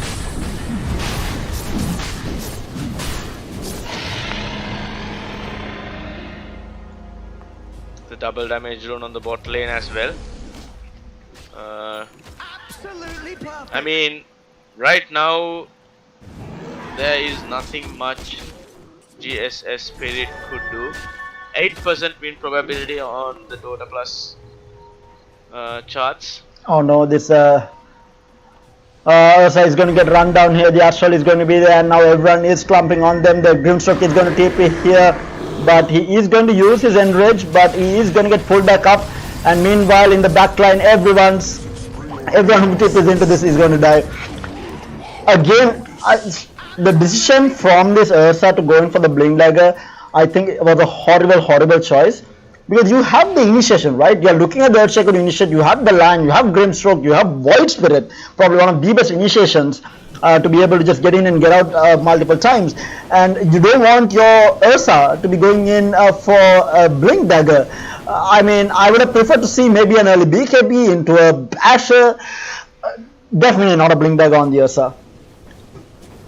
But I think he might have been forced to get the Blink Dagger because, you know, Void Spirit didn't get that expected start that he was hoping to get. So he might have been forced to go for that extra initiation himself, because Void Spirit doesn't look too healthy in this game, whereas the OD is very ahead, even ahead of the safe lane Magnus from Team Easy Win. Yeah, and now just things are pretty much falling apart for them. The problem right, like you go Blink Dagger on the Ursa, you need to make that work, right? You need to, how to say, return of investment. You spend 2,250 on an item, you need to get an impact out of it, and this Blink Dagger has done absolutely nothing for him. What are the fights that they have initiated? What are the kills that they have gone for? Absolutely nothing. But in the meantime, in the backline, we do see them initiating into a 5-year coastline onto 2 heroes. The Void Spirit jumps in, they're caught, but the Sapphire goes down. Now the buyback, but the RP coming out, and their sanity is to follow up. That's going to be there, so taken out. Void Spirit taken out, double buyback coming out. Can they make it happen? The Fissure is going to be there onto 2 heroes. Void Spirit jumps in, that's the edge is gone. Onto the OD, they will clean out the Magnus as well. They're looking for the OD as well. The the Ether Remnant going to catch him out, but now the buyback coming out from the Ogre trying to keep him alive. The Hex is going to be down to the Void Spirit falling down low. He will get taken down. Ursa trying to chase after Panda. Panda astrals him out. Void Spirit does not, the Void does not have the mana to stun. All the 2 heroes, they're going to turn around to the Void will get taken down. Now they're looking for the OD. The stun is going to be there. They're trying to chase on to the OD. There's the Blink. Come back off cool up, but no, he's going to get stopped. Stun back up by the Earthshaker. They're trying to clean him up. The Astral is going to be there. Can he get the Blink off? Can the Inkstall hit? No, he does not. He's not going to be able to get it off, and the OD will get taken now. This might be a full team violence they're looking at, and they will clean up the Ogre. That's a dieback on the Ogre. What a fight coming out from Team Spirit. The buyback, the double buyback, the dieback on the Void Spirit, but does not matter. That was the fight. 5 heroes dead on the side. Actually, 6 heroes dead on the side of Team EasyWin, and they might be able to transfer this into a tower. Costly, but nevertheless, they won the fight. Yeah, but the Earthshaker shouldn't be the hero that gets jumped on from EasyWin. If the Earthshaker can be that counter-initiating hero, he could. Oh, he finds more. Yeah, he finds Snapfire! Snapfire gets taken down. Now they're steamrolling off of this, dropping the lead from 18,000 to 12,000 after those pickups there. Yeah, and I think the next big team fight will be around this next Roche. Yeah. And Faceless Void has an Aghanim Scepter, so there you AoE time lock on at the end of the time work, so you have that disable as well. But Void Spirit not very impressed. Bottom 3 net worth Void Spirit. They're looking to smoke, I guess. Yeah, they do have the Echo Slam up, so they are looking to smoke around. Yeah, Void Spirit definitely not having a great time in this game. Dying back there as well. He's still not even close to his Aghanim Scepter. He's around 3,000 away from it, so a lot more gold for him to take. But they have smoked up into the jungle looking for the OD here. Not the easiest of kills to get, but definitely if they can get the initiation off, they need that Earthshaker or the Lion to start here. OD is going to blink away. They might know that they're looking for this OD. The Lion walks in, goes in, the BKB is going to get popped by the OD. OD just turns around. They're going to jump in the Astral. The Soulbind is going to be there. The Chrono, he thought he had 2, but apparently not. Now the Magnus with the RP gets both the score back. The RP is going to land as well. Torch with the patience, paying off. The BKB is not going to pay its dividends. That's 4 heroes dead. They thought they had it. They were not expecting the BKB to come out from the OD, and that's a full team by putting the net worth back to 16 to 17,000 in favor of Team EasyWin. Torch the patience from this man. Yeah, the BKB delivery timings could not have been better on the OD. Yeah. Just got it delivered when the land blinked in. Immediate BKB, immediate control on to the Lion, the Voids, the Grimstroke, and the Faceless Void just gets chronoed. Blinks on in. Lion 3 hits away. 3 hits on the Lion. Oh my god. This is painful for GS Spirit right now. Oh, the Echo Slam! What a slam! The 2 heroes dead on the side of Team EasyWin. They're looking for the Earthshaker, but now the Void Spirit gets pulled back in with the Earthshaker, and now the stun from the Void, keeping both Void Spirit in place. He's going to use himself up. The Silence is going to be there with the Soulbind. Both heroes, he's going to get stunned up by the Grimstroke as well. Both heroes taking so much of damage, but where is the follow? The Void is going to blink back in. The stun from the Aghanim Scepter is going to be there. The buyback coming out from the Earthshaker. Earthshaker trying to look for more, trying to go for this Void. He's going to be able to glimmer himself up, and they might be able to get this kill onto the Void, and he will take him out. just overstaying the welcome, but the hero that they wanted was the Magnus. Is going to be able to walk away scot-free. Yeah. I mean, Earthshaker Oh, did not. nothing to stop it. No, there is no way that he could have caught Magnus. No basher. You just have a blink dagger, so there is no way that he could have stopped Magnus there. But they might be able to get Rosh. Roshan may respawn in 40 seconds. Unfortunate. Unfortunate the respawn time. Yeah. And immediate TP coming in from Snap as well. Immediately gonna get devoted as well. That's very sad. Oh, they might pay for this. One man impaled though. They are trying to go in. The Magnus gets impaled up. He does have the RP, but can he get it up? He's going to get bursted down. He's dead. That's the Magnus. Then they're looking for the Snapfire as well. Snapfire falling down low. He is still looking for the kill here. He's going to be able to walk away, but no, he will get taken down. The OD is coming back in 1 second, but is the OD going to be tipping into this fight? No. And if the Roshan spawns right now, but no, it is going to be a long respawn. Unfortunate. Still not there. Close to net for GSS Spirit. But can they find the OD? So small, OD? the world will hardly notice. Oh, he does see him. The stun is going to be there, but the chrono is going to be there. But the Void cannot get the Fisher. Is blocking him. Yes, sir. He's alive. And now the Soul Fight going to go hero. That's the OD dead. That's the Void dead. That's 5 heroes dead on the side of Easy Win. Team Spirit are on a comeback roll here. Network down to 10k. And they're looking for this tier 2 tower, maybe even Roshan. But in the meantime, the bottom cracks are getting mauled down by the creep wave. They don't really care. They want to go high ground right now. They want this mid racks, and that's the most important racks in the game right now for them. Can they make it happen against the lineup on the side of Easy Win is going to be the question. They are going to go high ground. Buyback ready for the OD if he wants to use it, but he's not going to be popping it because the Magnus is down for 20 seconds. This is going to be a set of racks. Easy Win overplaying their hand, paying for their overconfidence right now. And what a play coming out from Team Spirit here. We might get a game 3 here, ladies and gentlemen. That's mid racks down.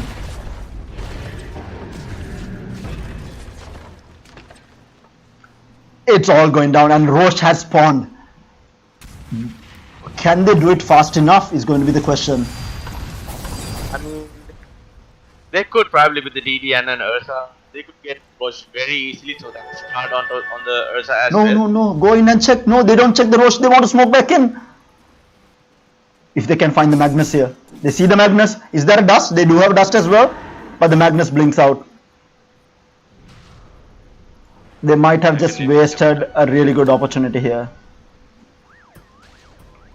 They have the right idea, but they should have checked Roshan. They do find one, they find the Magnus, the Intel is going to be there, Echo Slam as well. They're jumping, can they burst the Magnus down? Magnus is dead, they're looking for more. Yoga is dead as well, they might find the Void. On the backline, they do find the Snapfire here, the Snapfire will go down as well. That's 3 heroes dead. Jet again on the side of Easy Win. What a play coming out from Team Spirit. The Ward paying its dividends here. This is the importance of vision. They saw the Magnus, the Lion with the jump in, paying for it with his life, but he does not care. And they're looking for more here. Are they going to go for the GG push here? They know that the Magnus might not have buyback here, going down twice in a row. Will they look for it? I think they're looking for it. They're picking it out as well, placing all those wards. If they pull it off. Now the buybacks are coming out. They need to back off here. But will the OD jump in with the Hex here? Void Spirit needs to be careful. Oh, the Astral is going to be there. Will they turn this around? Are they going to try and fight this? No. They're going to be able to back off here scot-free, and now they should go for this Roche. They need to go for this Roche. This is what they're looking for. Team Spirit, they need to take out Roche here, and the Shroud is going to be there as well. Who is the Shroud going to be on? Who is it good on right now? Let me check. Lion? No. On to the Void Spirit, right? Void Spirit, yeah. I just realized how fat this Grimstroke is. He has Aghanim's and Shroud. Holy moly. Yeah, and the Dark Portrait is also pretty strong. But not that strong in this game particularly, but particularly that skill and that illusion created from that is pretty strong. I mean, might not be too bad. Maybe on the Void or even the Magnus, not too bad. But yeah, like you said, there are obviously better situations for that to come in handy. Yeah, probably like when he has a Medusa or something, that item is going to be very skill is going to be very good for Grimstroke. But I mean, this game, it's all about initiation, right? Whichever team gets the initiation wins the team fight. So far, Spirit has gotten the initiation like 3 times, and they've won. Like the 18k net worth lead has gone down to 1k.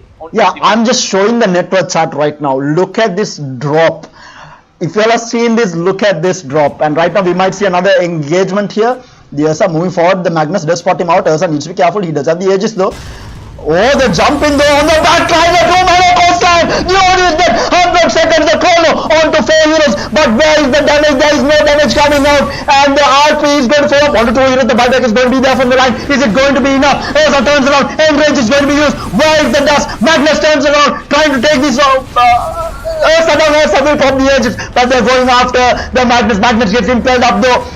Ursa is back, and that's a Magnus dead as well. They will trying to take out the Sapphire as well. The Void Spirit jumps the kick with the buyback, cleaning out the kill. That's 5 heroes dead on the side of Team Easy Win.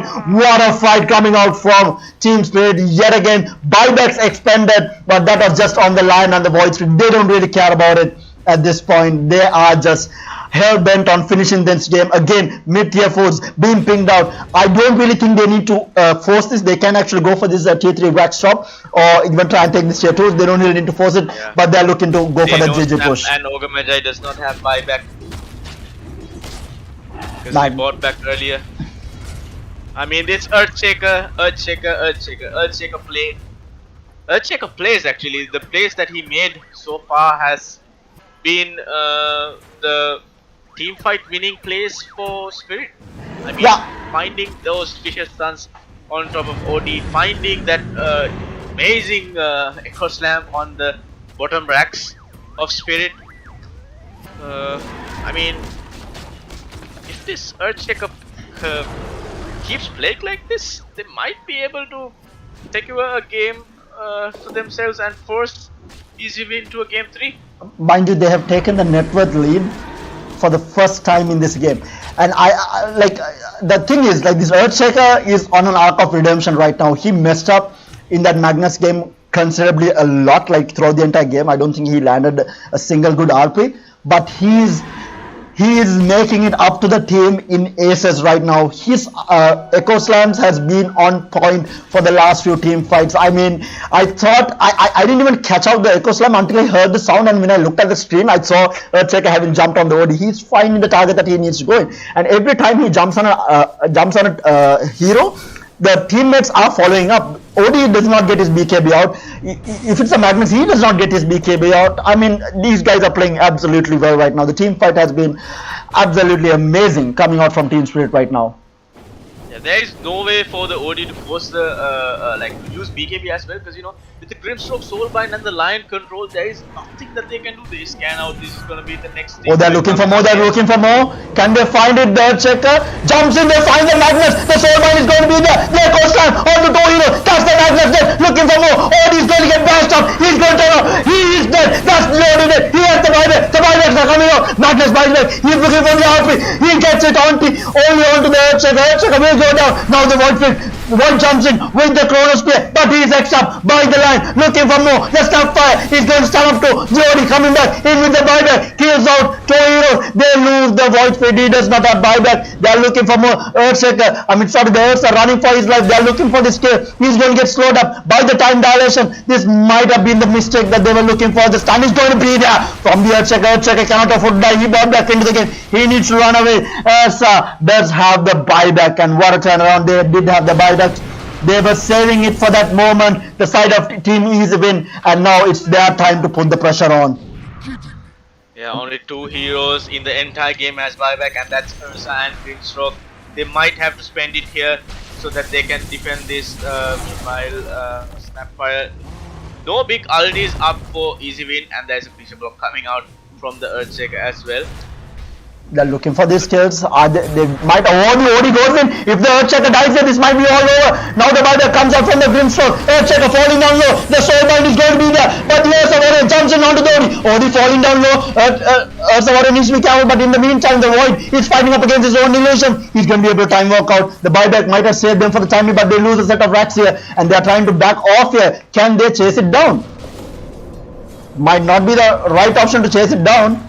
And yes, they do not chase it down. But now, like you said, buyback status the key. No one has buyback in this game. Everyone has bought back by this point. Who has the buyback coming out the fastest? I think Ogre, Snapfire. What are we looking at? Yeah, Ogre and Snapfire is going to be getting it first. Yeah, and then you have the Lion And Void Spirit. Void Spirit, and after that, the rest of the heroes will get buyback. I mean, right now, if either team forces a team fight, whoever wins that team fight will win the game.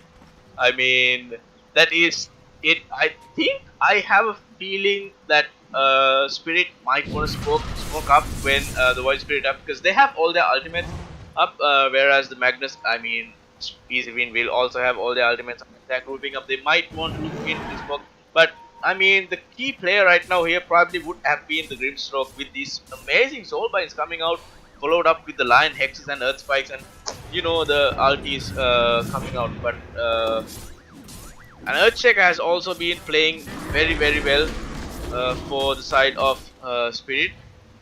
Yes, the Magnus has found multiple hero RPs along with good chronos and everything, but Oh, the smoke up. Bottom lane, we do have Team Easywin smoking up. They are looking for a jump in here.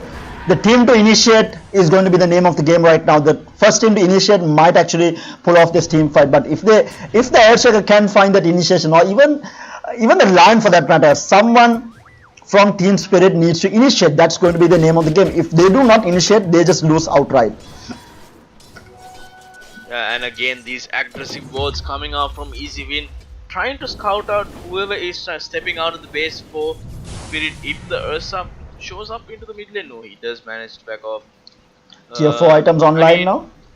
Yeah. I mean, they are just, you know, controlling the jungle here, not letting them come out of their bases.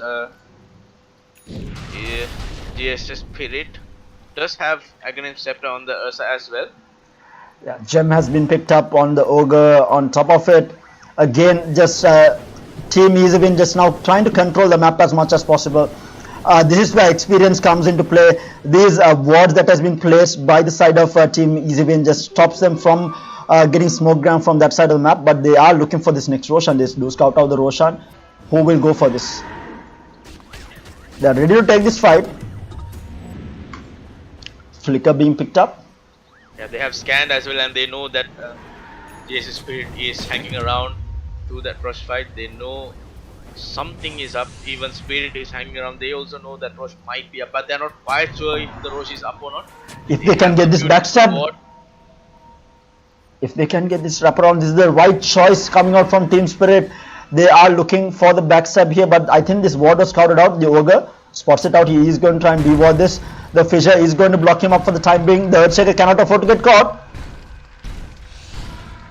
Gets the deward. Both teams are so scared.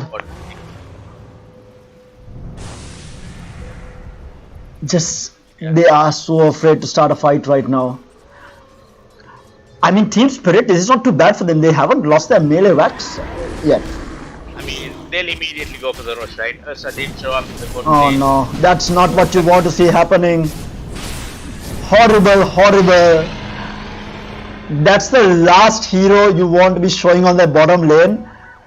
Oh man. This might be that, you know, game costing TP that the Ursa did. They do smoke up. They're looking for a pick off here. I might have been caught out. They're looking for the Magnus. Magnus does get spotted on the mid lane. He is going to be backing off. Can they find it? They see the Magnus. They're not engaging. They're definitely not oh my god. No. I think that was the right choice. They do not know how many heroes are behind the Magnus. So this next fight will decide who wins the game. So they don't want to risk it. They want to play it safe. Oh, they do going on to 2 heroes here. The ult is going to be there. The Echo Slam whiffs completely, I think. Was that the Echo Slam? No, the Echo Slam is still there. They do take out one, and now the turnaround. The Void is going to get locked down for the time being, but now the OD comes in. The Soulbind is going to be the Chronos player only on the single 2 targets actually. That's about it. Being locked down here. He's might actually go down with the Echo Slam, keeping everyone in place. The BKB is up. The OD will lose his first line, but the Earths are down for 124 seconds. What can they do? The Earthshaker fighting strong here. They are going to blink out here, but the Void Spirit now onto the back line here, trying to go after the Snapfire here. Meanwhile, the Cheese is going to get popped. OD needs, they need to be careful onto this Void Spirit. Void Spirit cannot afford to lose his life. He is going to use himself up. Might be able to get out here. He does have an Astral Step, but no, he is put down. 98 seconds onto the ground. The Grimstroke is going to try and TP out here. He's going to be able to get it out. What a play. With that Glimmer Cap, he's going to be able to get out, but buyback only on the land. This might be all she wrote, ladies and gentlemen. OD is still alive. Magnus still alive. Snapfire still alive, and the Ogre coming back to life in a little bit as well. Team Spirit, a valiant fight. But in the end, that Roshan, that TP from the Ursa bottom lane, costing them the game, I feel like. I mean, they did everything right. They did jump on the OD, but unfortunately OD, they had to spend a lot on the OD actually, but unfortunately OD had the AGs, managed to respawn, blink out of the team fight and get the both kills on the Void Spirit and the Earthshaker there. They lose the last set of racks as well, and that's Mega Creeps for the side of Team Easy Win here. Yeah, not to mention that Scatterblast stun coming out from the Snapfire as well onto the Void Spirit after the Astral Imprisonment. Yeah. Something that's just not meant to be. But Right that's going to be all over. That's going to be GG well played call, I think. An easy win finally after a 48-minute game. But meanwhile, we do see a Soulbind here, but the OD just jumps in and mauls down the line yet again. The Snapfire, the oh, what a first half. Wait, was that a mistake? OD? Oh, he is the Cheese. He's going to be able to get out. But that's going to be GG well played call. And what a game number 2 that was. Easy win, finally taking game number 2. I wouldn't say in a dominant fashion, but what a game we had. That game number 2, it had everything that we as Dota fans would love for. It wasn't a passive game at all. It had all the wombo combos that you could possibly need. You had Chronos, you had OD ultimates, you had RPs, you had Echo Slams. I mean, you name it, there was absolutely everything happening in this game. But in the end, that just one mistake, I feel like. They did fall behind early. I think the Void Spirit didn't have a really good laning stage. They did fall behind early. But that one TP from the Ursa onto the bottom lane, costing them that Roshan. Because if Aegis wasn't a factor in that fight, last fight, OD dies, OD is dead there. And there is no one else to do the damage afterwards. Because the Void wasn't that farmed and there was enough and more control for the Void to follow up afterwards. But the OD, to deal with the OD and the Void and the Magnus, all three of them alive during a team fight, it is not going to be fun. They did burst down the OD, but probably not the target to burst on since he did have the Aegis. But in the end, it was Team Easy Win taking the win. HSW, thoughts on the game before we head out? I mean, it's a perfect final game, right? I mean, both teams trying hard. Jesus Spirit almost came back in that game. Perfect team fight initiations, but unfortunately, the buyback status and that TP down to the bot lane from the Ursa did cost that last rush. I mean, that rush did play the key part in that in the game. Like that, Yeah. whoever gets that rush will win the game. That's how it was. Like that's how it has to be, right? Yeah. So I mean, Ursa showing up in that bot lane, very unfortunate. OD getting a Preceptor as well. And I mean, having to spend a lot on the OD to get that just the AG. So I mean, it's not happy enough. It's not good enough. And finally, I mean, GSS EC win coming on top. None of them had buyback at a certain point of the game, so feels like TI. But unfortunately, it's just Mercantile Esports Dota 2. Congrats to GSS EC win, and that's about it. Yeah, that is for sure. So there you have it, guys, on screen right now. The roster from EasyWin. It's going to be Waruna, Torch, Hordor, Misery, and Panda taking home the win for the Mercantile Esports Dota 2 title. GSS is on a roll right now.